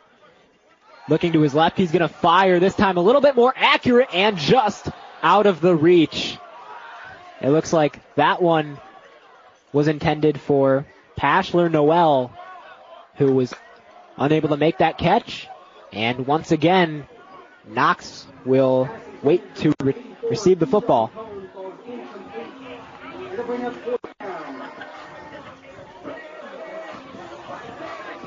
number 83. Yeah, that was actually another first-year player, Keyshawn Cone from Miami, Florida, that just a little bit ahead of him. He might have been able to catch it, but just went right through his hands. So Eureka getting ready to kick this one Flag away. on the play. Not a very strong kick. And Knox ended up touching that football. But Drew, as you mentioned, there was a flag, I believe, in the backfield. Looks like this might go against Knox. And it looks like they're going to take a timeout here. So going forward, you have to imagine Eureka doesn't need to make one big play. They're not down by a lot of points. They're down by a single field goal. So as long as they string together a couple of nice plays that gets them down the field. It was actually against the Red Devils. Yeah, so Eureka facing another penalty. But as I was saying, this game is not out of reach. Knox leads it 3-0 here in the second quarter. Just over 11 minutes left to go here in this first half. Yeah, it's almost a tale of last season when these two teams opened up against each other. Not a lot of scoring out of the gates, as Knox ended up, like you said, winning that game 7-6, as the Red Devils were only able to muster up 2 field goals, and Knox was able to get a touchdown and the extra point for the win. But yeah, as you were saying before, as the Red Devils are trying to go for one big play right out of the gate, I think they need to go for 2 small plays that'll lead up to one big moment in the game. As they say, slow and steady wins the race. And we do see McClellan back on the field. His first attempt is a pass that is way over the head of his intended receiver, Aiden Frail, the running back. It'll be interesting to see how durable McClellan's going to be after coming in. Missed about half of the second quarter, missed the second half of the first quarter. And like we said before, looked like he was in a lot of pain. Maybe the wind knocked out of him. And it'll be interesting to see if they run the ball a lot with them, because it looked like the issue was a nagging ankle when he walked off the field. There's a handoff up the middle. This will be good enough for a first down, and finally being brought to the ground is the running back for Knox, Taylor McAdams, once again back at it. Knox very quickly back into position. Once again, another handoff up the middle. This time, Eureka all over it. Nearly fumbled by McAdams, but he does recover. So this one will remain with the Prairie Fire. Number 24, Taylor McAdams on the carry. And you have to think a play like that, how quickly it can switch up the tone of the game. I think what's going to come down in the late game for both of these teams is it's going to be one big play, passing touchdown, big run, whatever it is. One big touchdown, one big play that's going to dictate the momentum the rest of the game for either of these teams. Because both of these teams, like we said before, are not high-scoring teams. Another handoff from McClellan. This time, another short gain on the run, and I believe that will be fourth down for Knox.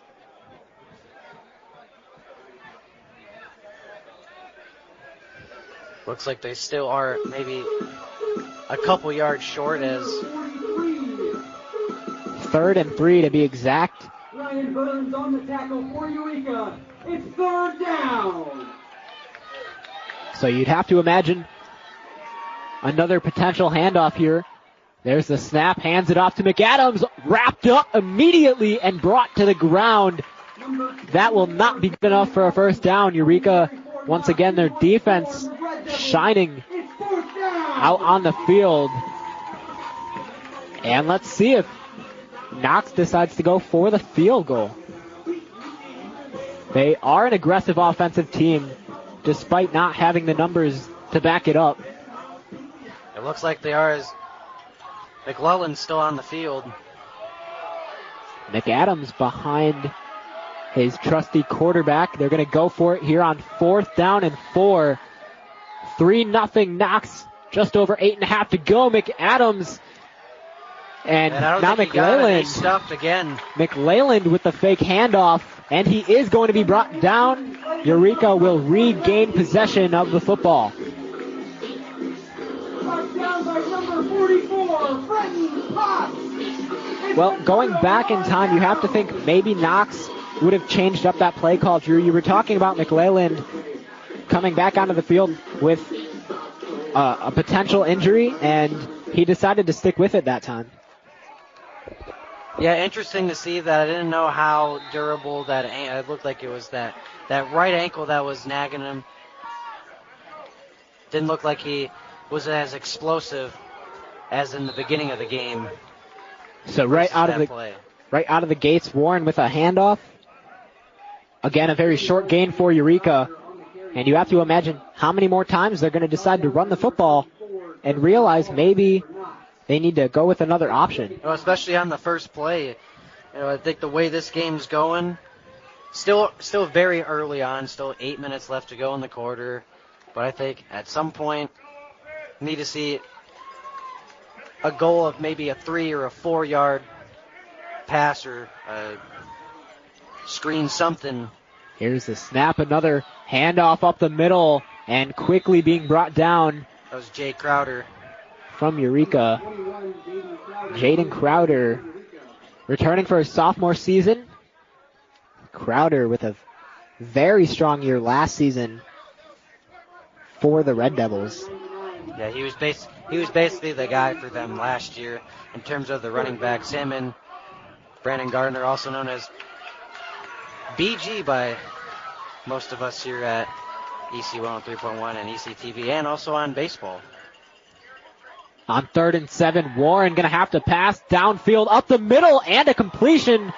And looks like the ball came loose and it's going to be taken away, but we will see what the call is. I think it was an interception.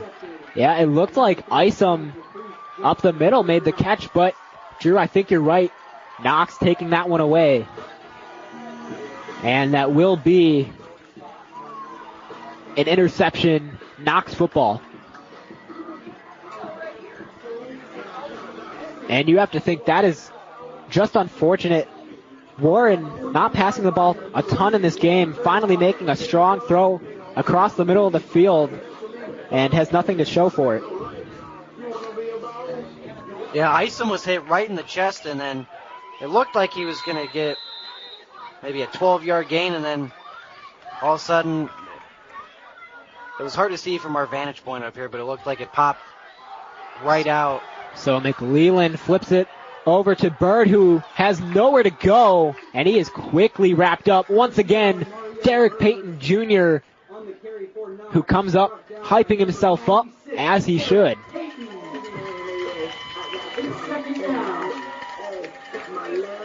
You can see in the stands below us Peyton's family cheering him on.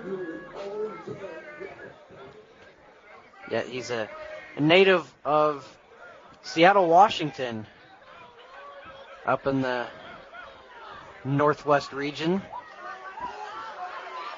Just under 6.5 minutes left to go in this first half. There's another handoff from McLeland. This time a larger gain from Taylor McAdams, who remains to play with a strong level of consistency. And it's like almost the Prairie Fire in a bit of a funk here, because whenever they do get a big loss about 4 yards, and then on second down they'll get a substantial gain, and then they'll get about 3rd and 5, 3rd and 3, and then they just can't seem to execute.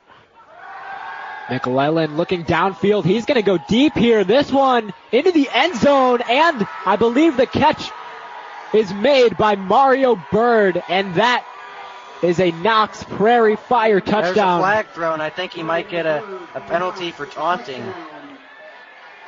So they record their first touchdown of the season, but Drew, I think you may be correct, as Bird making the catch right in front of the Eureka fans. I couldn't tell if it was against the Red Devils or the Prairie Fire. Looks like maybe it was against the Red Devils. So 9-0 Knox with just over 5.5 left to go here in quarter number 2. The McLeland to Bird connection. Bird led the team last season with 10 grabs, 146 yards last year, as he remains the main target for passing on this Knox side. I think I can speak for the both of us. That was one thing we did not expect to see. Is every time on third down, it seems like the Prairie Fire were trying to go for a run, whether it was McEllen or Adams running for the ball, and then McEllen just took a deep shot downfield. The extra point from Torres is good. That'll make it a 10-0 ball game. Knox on top, and Eureka with a little over 5.5 left to go will try to make something out of a scoreless first quarter and a mostly scoreless second quarter as well. Yes, this offense needs to get something going here. They've spent a lot of time in their own territory, haven't been able to get past midfield. Well, and they can't rely on this defense the whole game. The defense can only do so much before, as heard a lot of yelling on the bench to wake up, and that's what this offense does need to do. Is the defense is working their tails off. They made a bunch of key stops, a bunch of huge stops and crucial stops. Now it's up to this offense to put the pieces together and figure it out. Yeah, and again, it's not the end of the world for Eureka, because again, they are improving, and you have to take a look back at last season.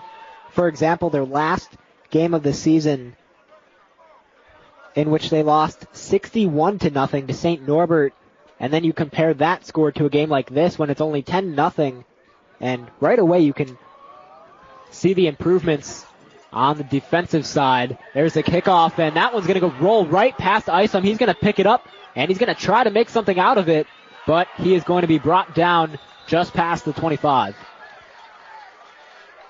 So Isom a little hesitant to make the catch on the fly, and instead has to retrieve the football once bouncing past him, and maybe not the smartest idea. Yeah, you hit it on the head, Matty. It looked like Isom hesitated a little bit, was in between, and then at the last second, I think he decided, I'm going to let this one drop, when I think he should have caught it, as he kind of had to backpedal a little bit and regroup himself.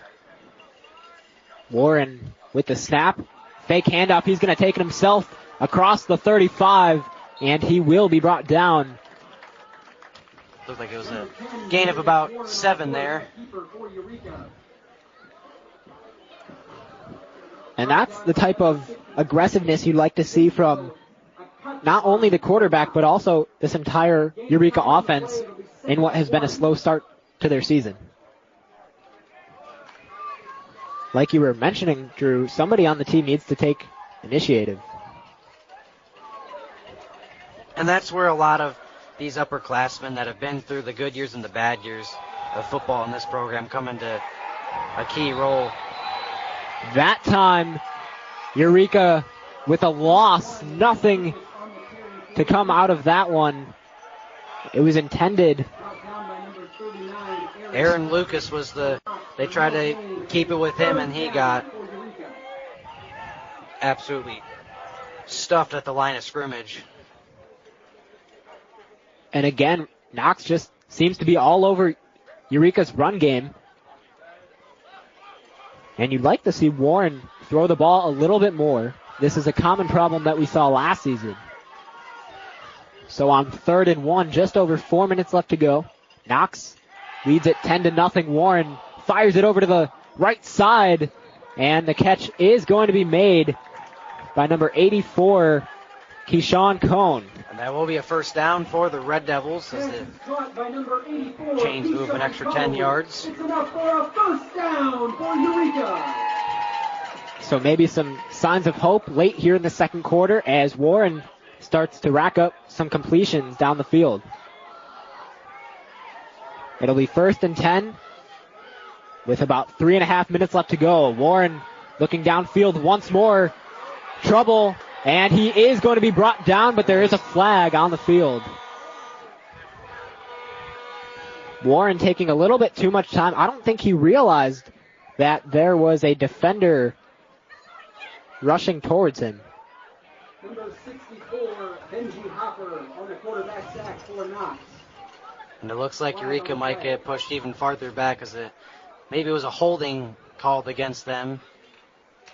You see one of the officials talking to one of the coaches on Knox.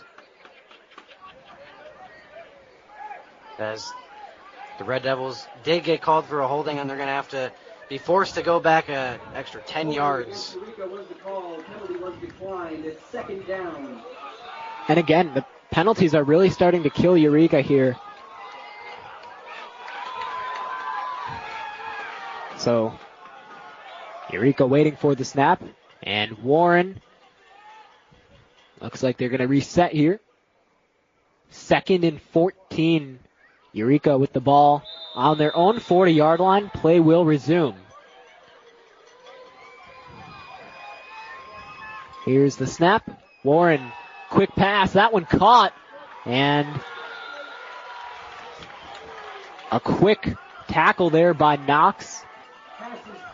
Looks like it's going to be about 3rd and 8. Nope, 3rd and 9. Still on the Eureka 41-yard line.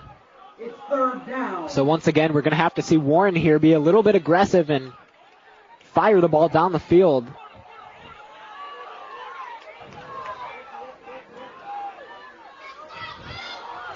Two minutes, 45 seconds on the clock. Warren with the snap. Looking downfield, waiting for an open receiver. That one past the intended receiver, but ends up into the hands of another Eureka player. I believe that is going to be good enough for a first down. And Eureka getting a little lucky. Number 88, King Townsend, to be exact, with the catch. Townsend in the right place at the right time. And once again, another first-year freshman from Waco, Texas. So Eureka going to try to get one more play before the 2-minute warning. And there's the they're snap. going to get called for a false start as really don't know why they tried to force it there. They were going to go into the 2-minute warning. They could have easily let the clock run out. I don't know why they were so in a hurry to get a play off. So they're going to get pushed back. I mean, I understand the idea, trying to score here in the second quarter and go into the half with some momentum. But yeah, I mean, Drew, you're right. At the same time, you cannot rush those plays because then you do get called for a penalty. And as they are starting to realize, you know, things aren't going super great for them. Well, and not only that, but with the 2-minute warning, you still keep the ball and then run a play, hopefully get about a 5 to 10 yard gain, let the clock chew out, then have a chance to end the ball in your hands and get a touchdown and go into the half only down by 3. But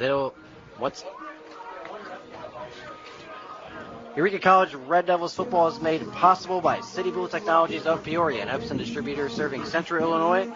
Did you know that America consumes around 100 million pounds of toner powder annually?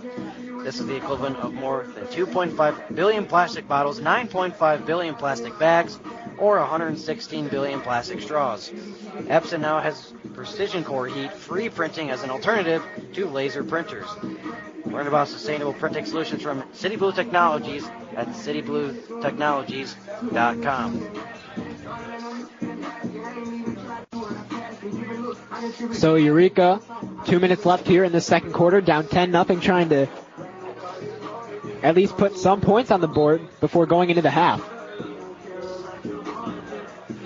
And you do have to understand, for those who may be a little upset at the lack of offense, that keep in mind a lot of these Eureka players are new, whether they are incoming freshmen or transfers. So Eureka back out on the field. Warren once again waits for the snap.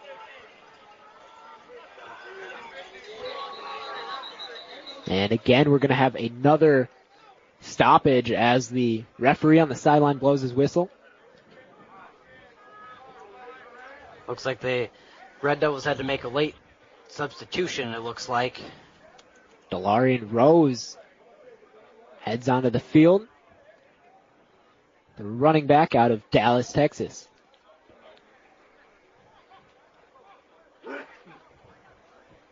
And maybe there was a timeout. I don't know if Eureka or Knox called it, but looks like it might have been Knox.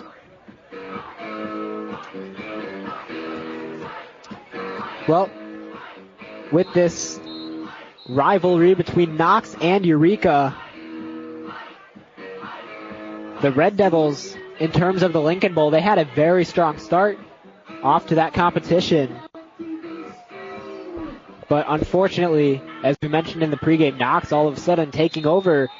And again, they lead the series 19 wins, 12 losses, and that includes one tie. Warren with a deep ball down the field. This one is going to be caught by Ontario Theodore.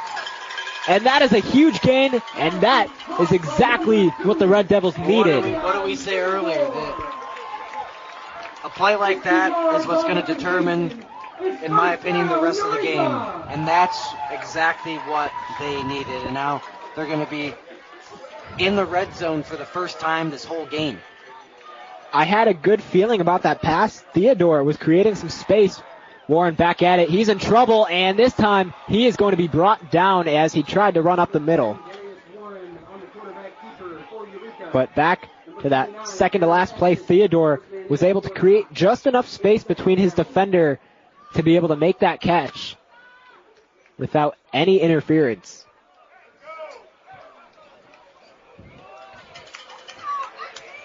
And like you mentioned before, whether you're on this team, you're a newcomer, a transfer, a returner, it's still tough because, like we said before, 52 incoming freshmen, even for these older guys, you have to get used to everyone's playing styles, what their similarities and differences are.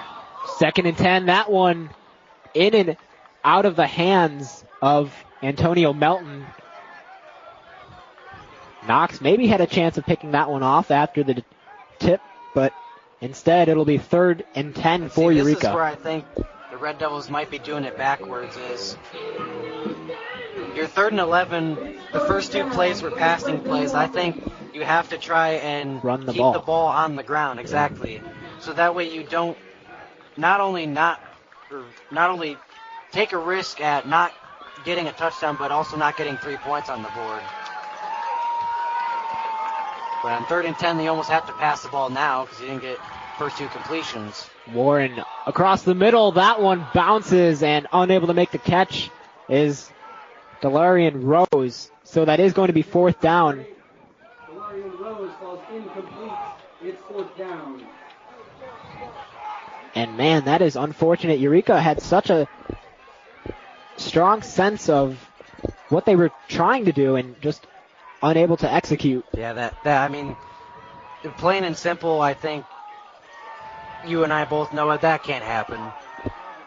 You get into the red zone for the first time, and they drop the ball as there's no 3 points, and it looks like Knox they almost took it to the house. Number 5, Jay Edgiston for Knox, able to deflect that one and pick it up. And Eureka There's a flag on the play, however, and there's a Red Devil down, can't tell who it is, and there's a Prairie Fire down as well. I mean, that is just unfortunate. The snap was there. Alumsway was ready to kick the ball, and it looks like there was a little fumble with the holder. And when Alumsway went to swing with his leg, he practically whiffed. And Knox, as I mentioned, specifically Jay Edgiston, was the one to recover the football and take it away, but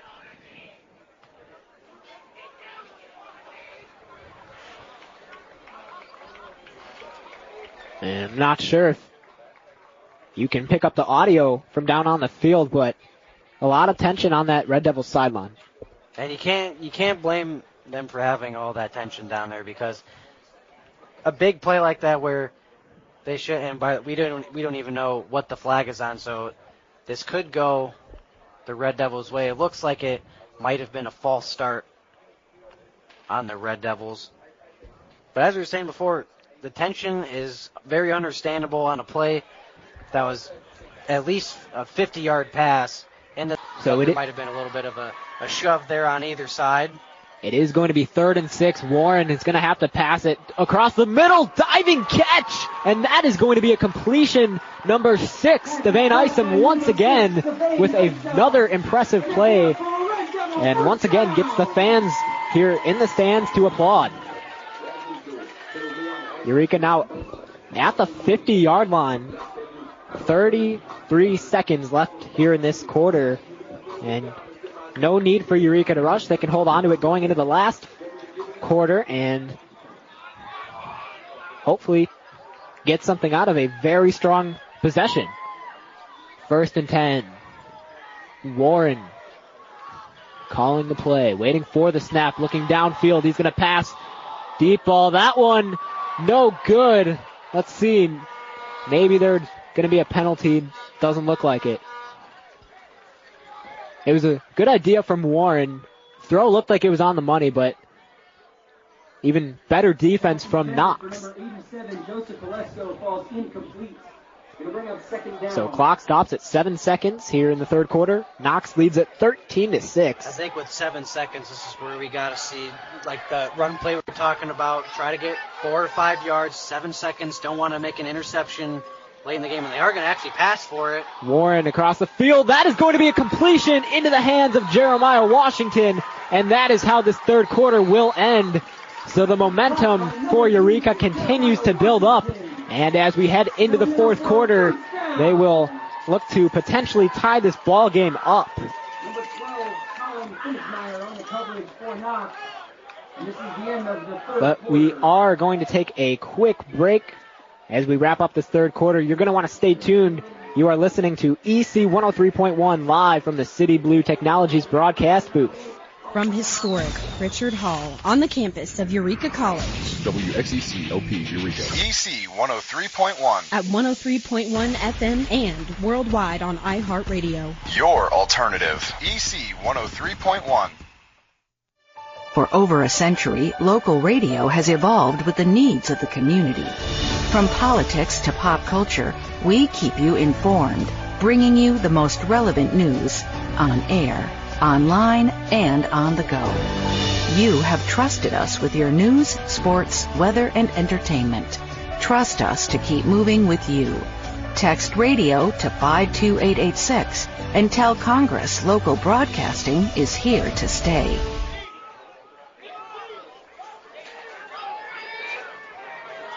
We return here to Mackenzie Field live from the City Blue Technologies broadcast booth. Matthew Swan, my broadcast partner Drew Donnell. And on the first snap of the fourth quarter, there is already going to be a whistle blown. Well, we'll sum up the third quarter here very quickly. Eureka held most of the momentum. They scored their first touchdown of the season and finally got some points on the board. Knox unable to do anything there in that third quarter, coming out of halftime, and all of a sudden, Eureka trying to make a strong push to tie up this game. Yeah, definitely in the third quarter, Eureka definitely had probably the most time on possession on offense, probably since even last season that we've seen so far. So 15 minutes remain on the clock. Eureka 1st and 10. Warren waiting for the snap. He's going to fire downfield once again to the right side. This one nearly picked off. It looked like number 12 for Knox could have maybe made that catch. That was intended for Will Watkins, who had a great catch for a really good gain earlier in the third quarter that ultimately put the Red Devils in the red zone to give Jay Crowder that chance to score the touchdown. So it'll be 2nd and 10. You'd like to, now is the chance when you want maybe Eureka to go for a run. Warren's going to fire once again. Now he runs to his right. He has a lot of room to that right side, and he'll take it out of bounds just shy of a first down. That looks like it might be third. And we got a scrum going on. There's flags thrown everywhere in the backfield. Flags fly. And you would like to imagine that this is going to go against Knox, because after a strong play, you do not want that to be taken away from Eureka.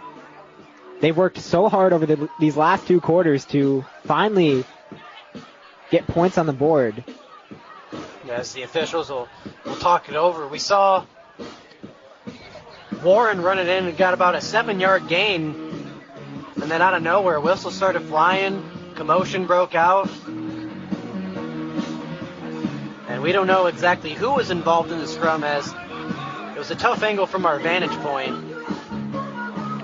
And plays with the quarterback like that, where they take it out of play by themselves, they're always a little risky, because you never know if the opponent is going to maybe do something on the sideline that they know they're not supposed to do, and those plays are always a little tricky. But from Eureka's perspective, they also just made a great play, and maybe that confidence gets to them a little too much and they start showboating. But I don't know if it's going to go on both sides here, but it's looking like the Red Devils might have to move farther back. I'm not sure. I know it doesn't look like it. Unsportsmanlike conduct penalty against Eureka is the call. And it is against Eureka, so it does look like the Chains will have to Ball's moved back to the 41-yard line. Move back to the 41-yard line, so third down and 16. It will be 3rd and 16, which is absolutely brutal, and that definitely, and this is what we talked about earlier, it's careless penalties that is what hold this offense back, and that is just something that cannot happen. You have to mature at the college level, whether you're a freshman, sophomore, or an upperclassman. Those are the things that just can't happen. And, I mean, we've said that a lot last year. The Knox sideline getting into it now, and Drew, you are completely right on that. Eureka had such a strong drive going forward. They were about at the 30, maybe 25-yard line in Knox territory, and now all of that is taken away because of a penalty. And Starks is having a word with the 2 officials down there, and it looks like maybe the offensive coordinator, because they're wondering why it was called against only Eureka and not both sides. So it'll be 3rd and 16. What looked like a chance to tie this game now looks like it'll maybe go in favor of Knox here. Their sideline continuing to cheer. Here's the snap. Warren going to have to pass. He's in trouble. Escapes the jam, and now he's going to be wrapped up and taken down. And that is exactly what Knox was looking for. There's a point as a quarterback when you have to decide if you want to run with the ball or you want to pass. And Warren taking a little too much time making that decision. Yeah, it was like Caleb Williams with the Bears this past season. Caleb tried to force the play too much. He wanted so hard to make the play instead of just simply throwing it away, and then ended up hurting himself and his team more. And so, unfortunately, Eureka's going to have to be forced to punt it away. And it's those careless mistakes again where you're so involved in the moment that you only think about yourself and not your team. And that punt is going to go into the end zone. So Knox is going to start that one at the 25. And now you are starting to see visual frustration from the Eureka coaches on the sideline. And they're calling it a touchback, but from when I was looking at it, it looked like it hit the returner's foot for the Prairie Fire. Not so sure about that. Thought I heard a thud from up here, but nonetheless, it's going to go on to Knox's 20-yard line. But still plenty of time to make a stop and get back into contention. But yeah, that's a really big killer if you're the Red Devils. Made a lot of good plays and made the plays that we were talking about that they should make, and they did make it with Warren. There's a run up the middle of the field. And it looks like it'll be good enough for a first down. Eureka struggling to bring down the running back, and finally they do. And it was McClellan that kept it, which we haven't seen him do as much ever since he came out of the game with that injury. Yeah, all of a sudden it looks like that injury may be starting to fade away as we get deeper into this game. Knox still leads it 13-6. It is a one-possession game, just over 13 minutes left to go in this fourth quarter. And the Let's Go defense chants start to break out here in these bleachers on the Eureka side. Here's the snap. McClellan with the handoff once more, and a small gain for the Prairie Fire.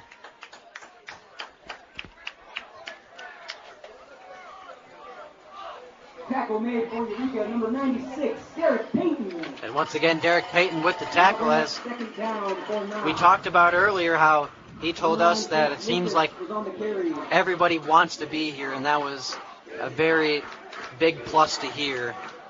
And even if you have one person that doesn't want to be here, even that can hold the entire team back, whether you have 20 guys or 80 guys, have to have everybody on board. 2nd and 8. Another run up the middle. This time, no gain for the Knox Prairie like it Fire. Might be a loss of a yard or two. Once again, like it's Derek Payton Jr. The big man stepping up and executing all these plays on defense. It was actually Ethan Paula and Derek Payton Jr. Well, we have a nugget of the game. Sam Durley, player who used to play here at Eureka, he actually set an individual record for the most passing yards in a single game in program history. It was at Knox College back in 2012 with 736 passing yards. Unbelievable. McClellan to the left side. Looks like that'll be good enough for a completion. Pass is caught by number 0, Mario Bird. 736 yards in a single game for Sam Durley. Unbelievable game, probably one of the best that we've seen around here, especially at the D3 level. Not a lot of players can say they're able to do that. Here's another up the middle play, and a very short gain once again, something that Knox has been doing a lot these last 2 quarters. Gain of about 2. All the Eureka fans behind the goalposts remain standing and present at this game, looking for that last minute comeback here from the Red Devils. Always a good sign when your fans are still supporting you. Just under 10.5 minutes left to go. It'll be 2nd and 8. Knox on the 47-yard line in their own territory. There's a handoff from McClellan up the middle again, and another huge stop from Eureka. And like you said there, not a big gain, and this is where everybody needs to lock in, unite together, especially this is a play that could decide the game here if Knox converts. The Eureka fans getting really into it now. 3rd and 7 for Knox. McClellan gonna have to pass it. Looks left, fires deep down the field, and that one too strong of a pass goes over the head of Mario Bird. Eureka had 2 defenders on that play. And Knox is gonna we're gonna be forced to punt it here. A huge part on that last play, Micah Gilchrist, the strong safety, was there. Good part by him to make sure that McClellan didn't get anything out of that. So, Drew, as you said, this one's going to be returned to Eureka. Jack Butler's in the backfield, native of Tinley Park, Illinois. Jack Butler, who we saw a few times last season, really made a name for himself this punt is going to roll past the 5 in Eureka territory, and that is not where you want to start with the football if you're the Red Devils. I mean, that's a textbook punt right there. You can't really teach that. It just comes naturally, and got to tip your cap. It's going to put the ball on the 5-yard line, and Eureka's definitely going to have their work cut out for them with 9:25 left to go in the fourth quarter, down by a touchdown. Come to think of it, that is another thing we saw a lot last season when Eureka's opponent would constantly punt it really far down the field and really make Eureka work for any yardage. Yeah, Eureka last year had their fair share of miscues on punts, whether it was dropped and turned over or not knowing, should I catch it, should I let it drop? Warren downfield and too strong. A great hustle there from Antarion Theodore. We've seen that a lot where Warren tries to go downfield, but just is a little too strong in the throw, overthrowing his man just by a couple yards. And I think that'll get improved over time with the more amount of games that these guys get used to with each other, the more snaps that they take. Another great idea from Eureka. Unfortunately, the pass a little too strong. Here's a handoff up the middle and another short gain for the Red Devils.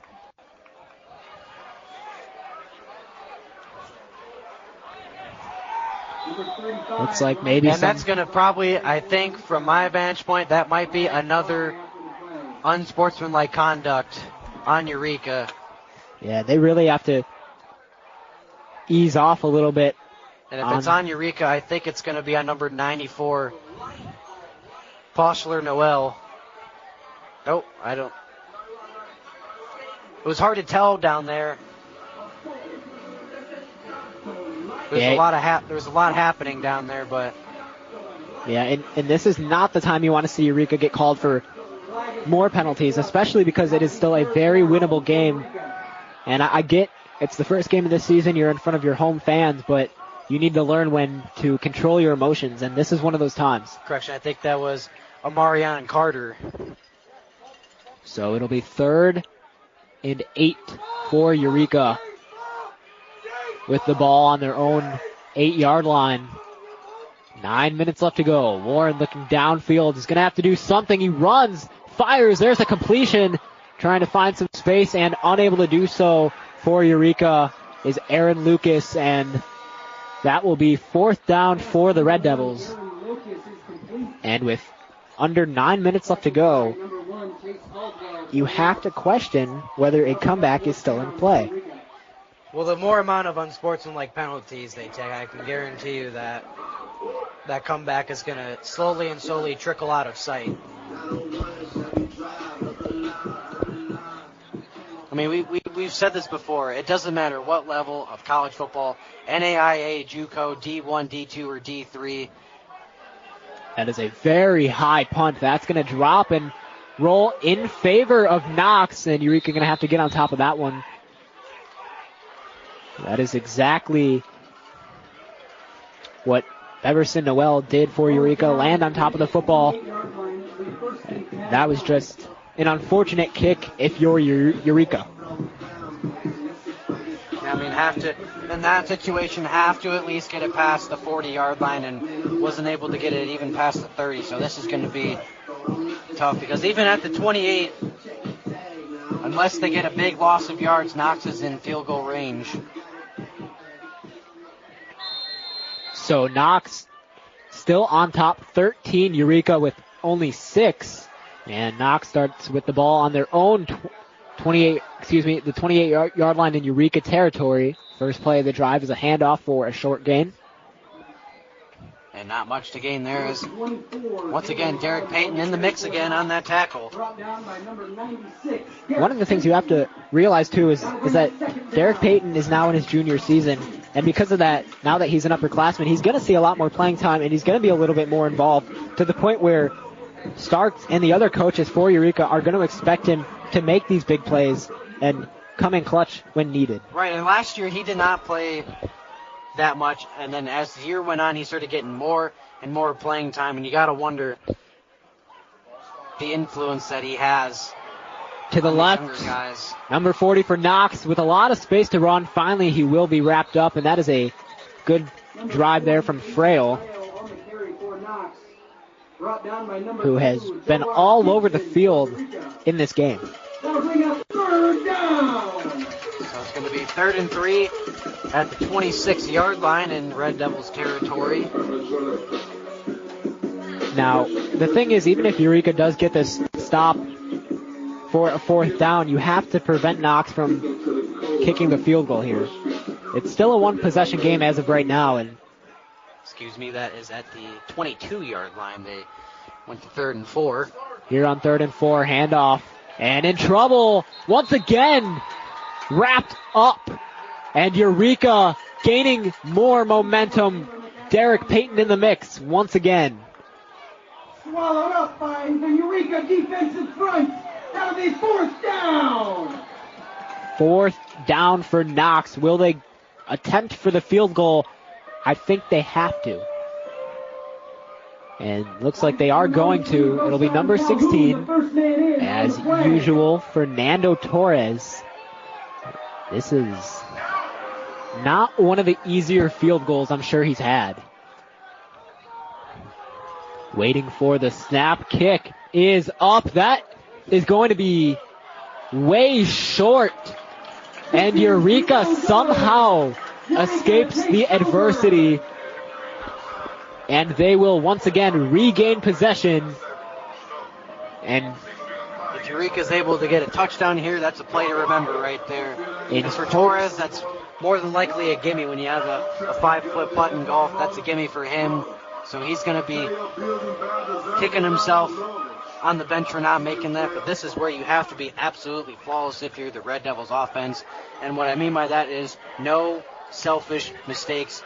Can't take an unsportsmanlike. Have to keep your emotions in check. That is one of the main reasons, if not the main reason, that this is not a closer game than what it is. 1st and 10, Warren across the middle. That's a completion into the hands of Eureka. That'll be number 8, Delarian Rose.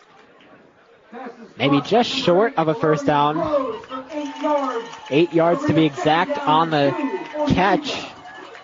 5.5 minutes left to go here in this ball game. The fans waiting just past the end zone, eager for a Eureka touchdown. Knox leads at 13-6. 4th quarter, just over 5 minutes left to play.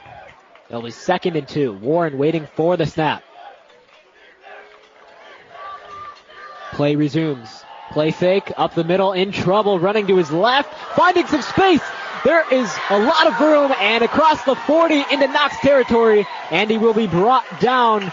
That is number 35 for Eureka, Sanders, and that is the play Eureka needed.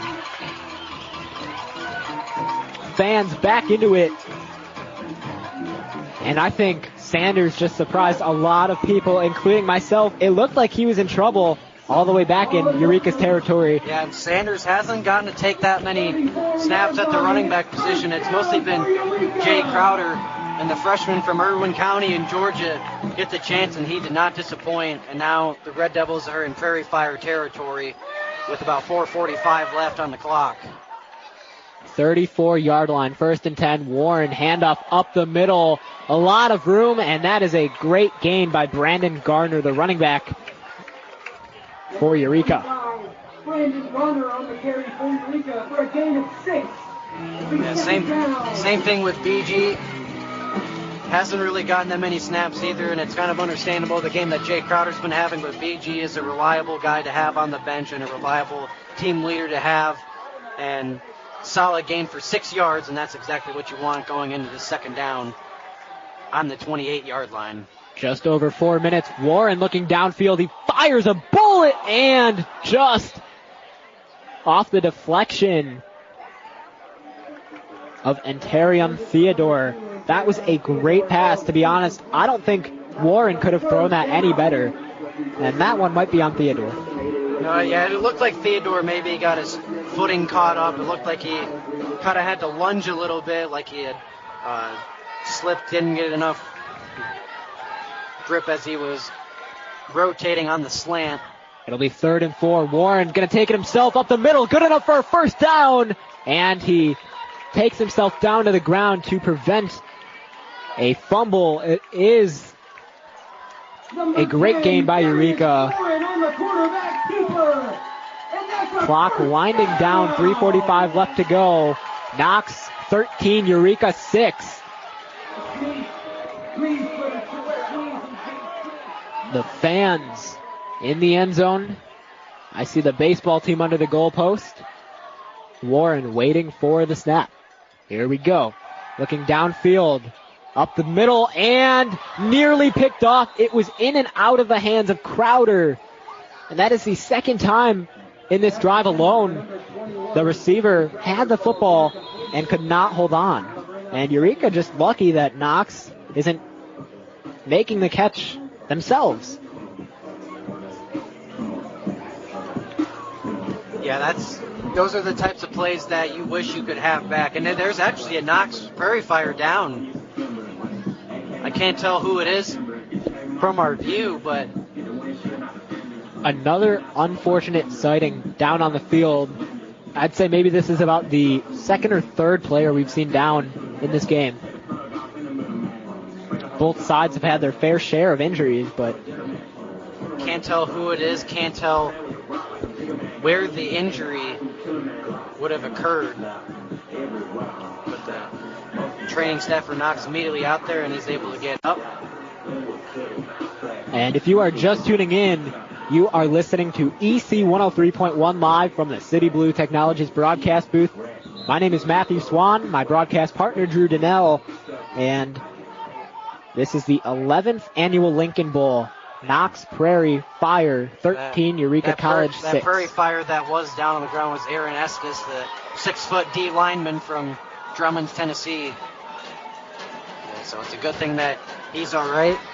2nd and 10 coming. 3:21 left to go here in the fourth quarter. Warren and the rest of the Eureka offense waiting to get things going. You know, Matty, if the Red Devils do score here, do you go for the 2 points or do you go for the easy tie here and hoping that you get a defensive stop? I mean, it's really tough. The field goal unit has not been able to convert miscues on the hold. And the first one on the first attempt was blocked. I think I'd go for the tie. Warren once again up the middle himself. And he will fall just short of a first down. But again, Drew, to answer your question, I would just take the extra point, try to tie this game up. Because with the way that, actually now that I'm thinking, it's a hard question. I'm not really sure if I have an answer for you. Maybe it really is tough considering how the field goal unit has done so far. It all comes down to trust. It also comes down to managing the clock, because if they do go for the 2-point conversion, Warren's going to keep it going. And he falls. Warren tripped himself up, and that is going to be a fourth down. Running a little too fast for himself. And you have to go for it here. That is just unfortunate. What could have been a potential first down now turns into 4th and 4. And this is it just seems like it's one of those games where everything that you think every little small thing you think could go wrong is unfortunately going wrong in the way of the Red Devils. Fans getting into it. Here's the snap. Warren fires. That's a completion and a first down maybe to Devane Isom. Eureka stays alive, and that will bring us to the 2-minute warning. Man, if you can't hear this game, it means more than just a football game to these fans. Not only is it the Lincoln Bowl, if the Red Devils were to win here, this would be the first time since 2023 that the Red Devils would have won a football game. And like we said before, in that 23-24 year, Red Devils won their first 4 games, lost their last 6 that season, and like we said last year, haven't won a game since that 23-24 season. Went winless last year, and especially winning the Lincoln Bowl would be a great way to make a statement and win your first game in 2 years.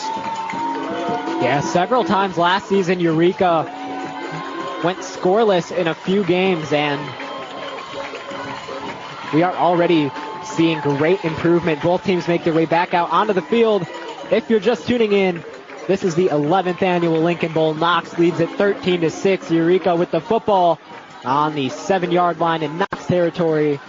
2 minutes left to go in this game. Matthew Swan, Drew Donnell with you. Now the thing you have to be mindful of is if they decide to go for it, they decide to go for the field goal, Eureka has to run the clock correctly, because if the Prairie Fire get it back, they can chew the clock out, assuming that they don't turn it over and then keep the ball the rest of the way. Ison's getting ready. Snap. Warren to the right side. Touchdown, Eureka! The Red Devils tie it up. The fans go crazy behind the goalpost. Eureka's second touchdown of the game, their second touchdown of the season. The fans go crazy. Get up or get out the way!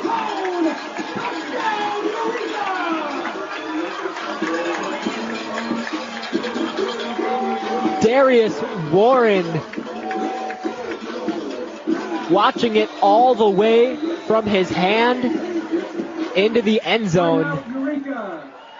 And now we raise the question of, do you go for the extra point to tie it at 13, or do you go for the 2-point conversion to give Eureka the lead with under 2 minutes? Again, it's one of those things, like you said, I don't know if I have an answer for it. I could see why they would go for the 2-point, considering that the defense has been on a roll. Knox has not been able to stop them since the end of the third quarter, but you'd also want to play it safe and ensure that this game goes into OT and that you keep this game tied. I will say this, with the way Eureka has been handling the kicking situation compared to the way they've been handling passing and running, I feel a little bit safer going for 2 points. They're going to go for it. I see Warren coming back out onto the field. I would go for it. That shows a strong sign of belief in your team. Great call. Here we go. Fans on their feet. Darius Warren waiting for the snap, and we're going to have a pause very quickly, a timeout, it looks like, from Knox. Looks like Knox might be trying to ice Warren and this Red Devils offense.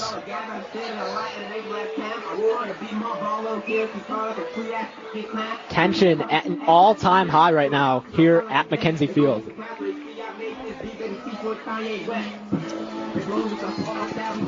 Knox 13, Eureka 12, a minute 54 to go, and the Red Devils looking to go for the 2-point conversion for a potential first win of the season and one of their first wins in 2 years.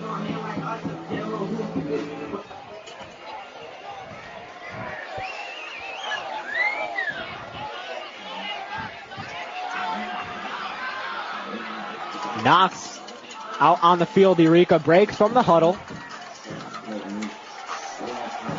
The Red Devils players on the sideline trying to get the fans a little bit more into it. And we get ready for the snap. Darius Warren, all eyes on him. Here's the snap. Warren takes it himself in the end zone. It's going to be. I think he got in. I think he crossed it. Let's wait for the signal. It looked like he crossed it. I believe Knox thinks they stopped him. And it's a touchdown! The Eureka Red Devils are on top. A fourth quarter comeback.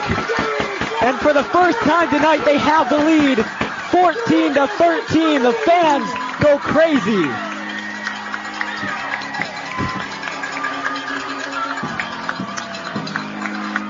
Unbelievable. Darius Warren, everybody. Know the name.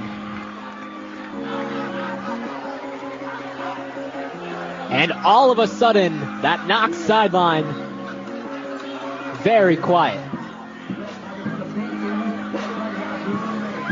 I think I can speak for both of us. This is the loudest I've ever heard McKenzie Field in a while. This place is bumping.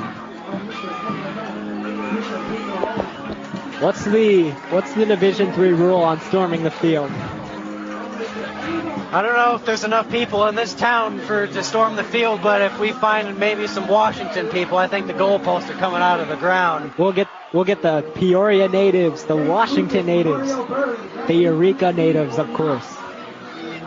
And now with 1:54 to go, Knox will regain possession. I mentioned Weaver's earlier. Now they're the best restaurant I've had around here. You might see me there tomorrow eating an All-American if Eureka holds on to this lead.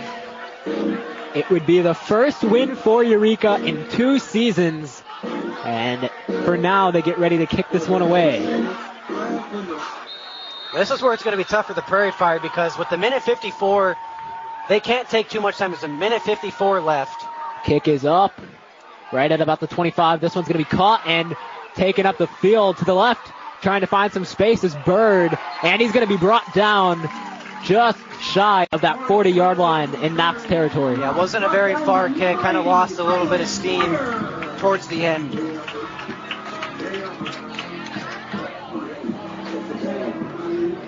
Well, we talked about how strong Eureka's defense can be and how strong that they are supposed to be going into this 2025 season.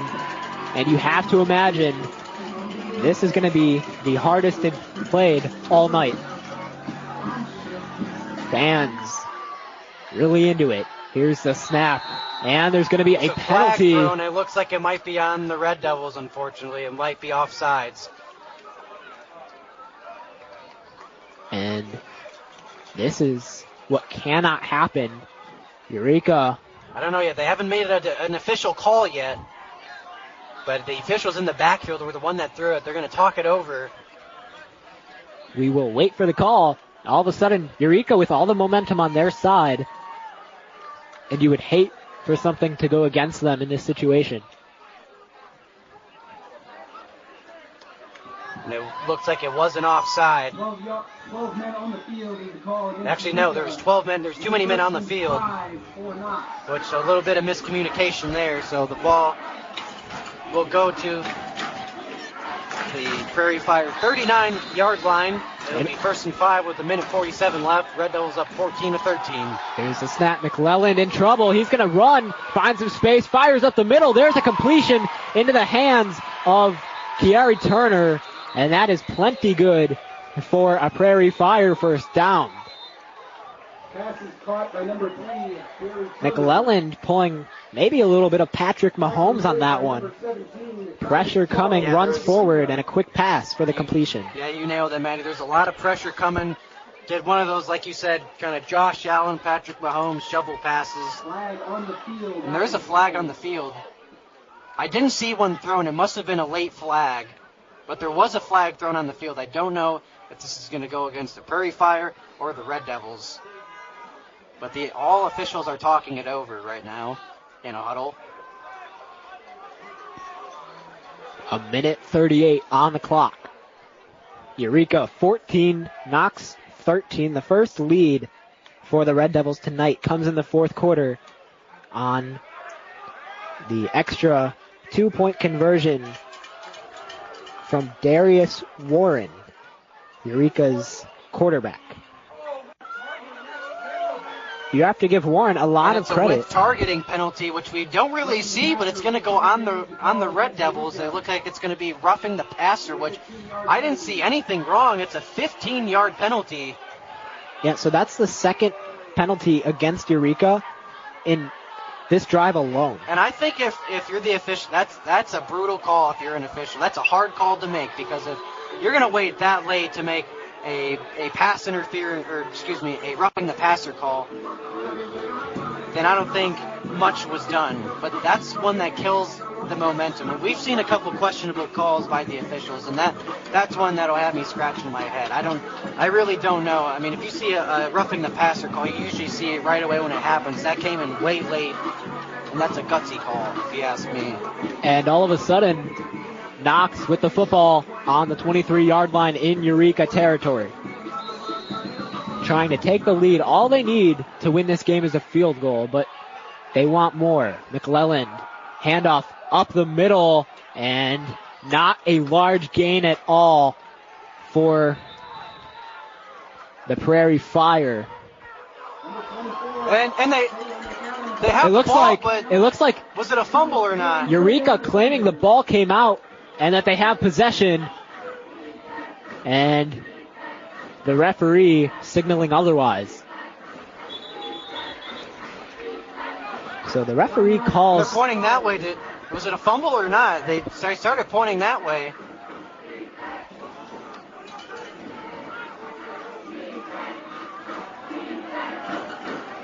I'm not sure what happened.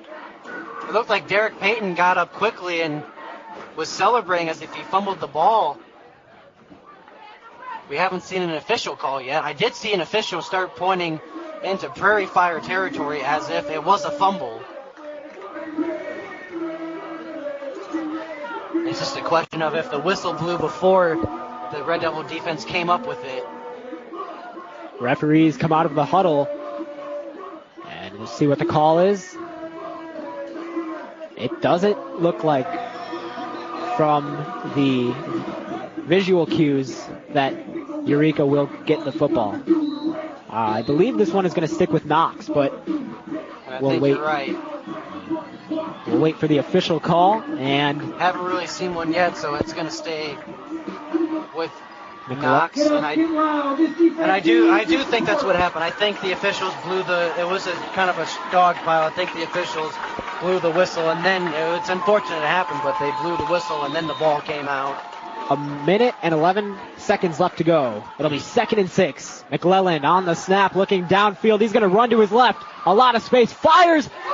Is it picked off? It's intercepted. The Red Devils are going to win the game. Eureka is going to walk off as Lincoln Bowl champions in 2025.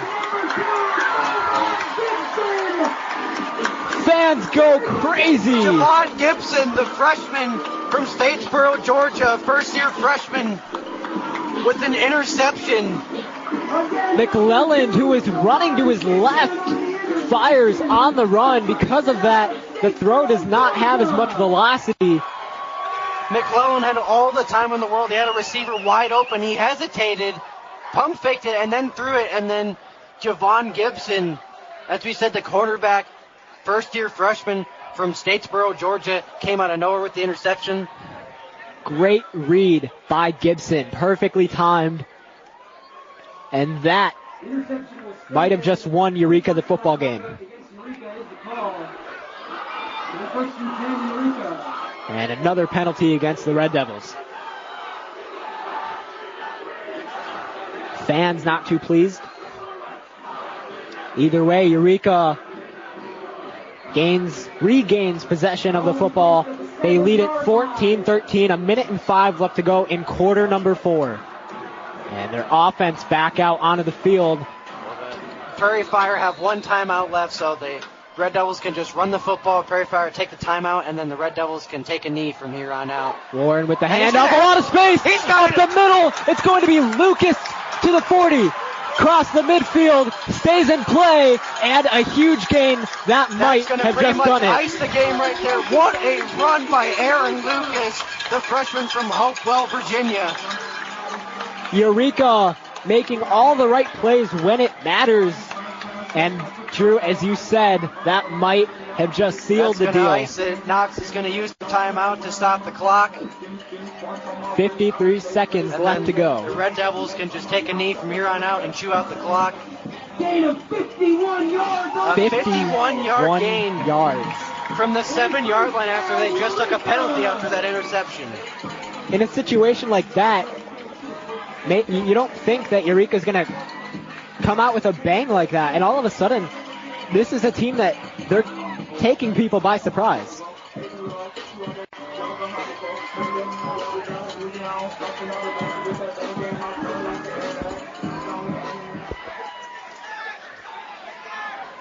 Boy, Swanee, I mean, if you were to talk to me in the first quarter and the way that the Red Devils were playing, the body language, the expressions on the bench, I would have never thought that the Red Devils would have came back and won this game.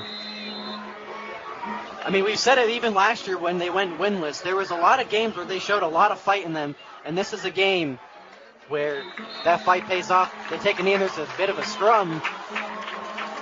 No flags thrown, but The Red Devils are going to win the Lincoln Bowl. And they're going to win their first game in 2 years. And the sideline for Eureka going crazy as the clock winds down. Maybe about one more play, and that will do it. And the student section is telling them to start the buses. And Starks gets a... Warren with the knee, and that will do it. Isom in the backfield with the backflip. And Eureka has just won the 11th annual Lincoln Bowl, 14-13. And I'm waiting to see if anything's going to happen as both teams shake hands in the middle of the field. The way the last 2 seasons have gone, this might go down as one of the most memorable and never forgotten games in Eureka, not just football history, but athletic history. And that is the first win for the Eureka Red Devils football team since September 23rd of 2023.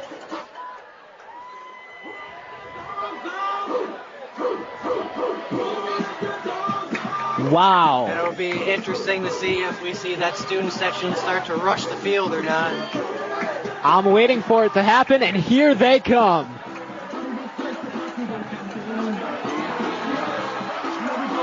And it looks like there might be a little bit of a brawl between Knox and Eureka.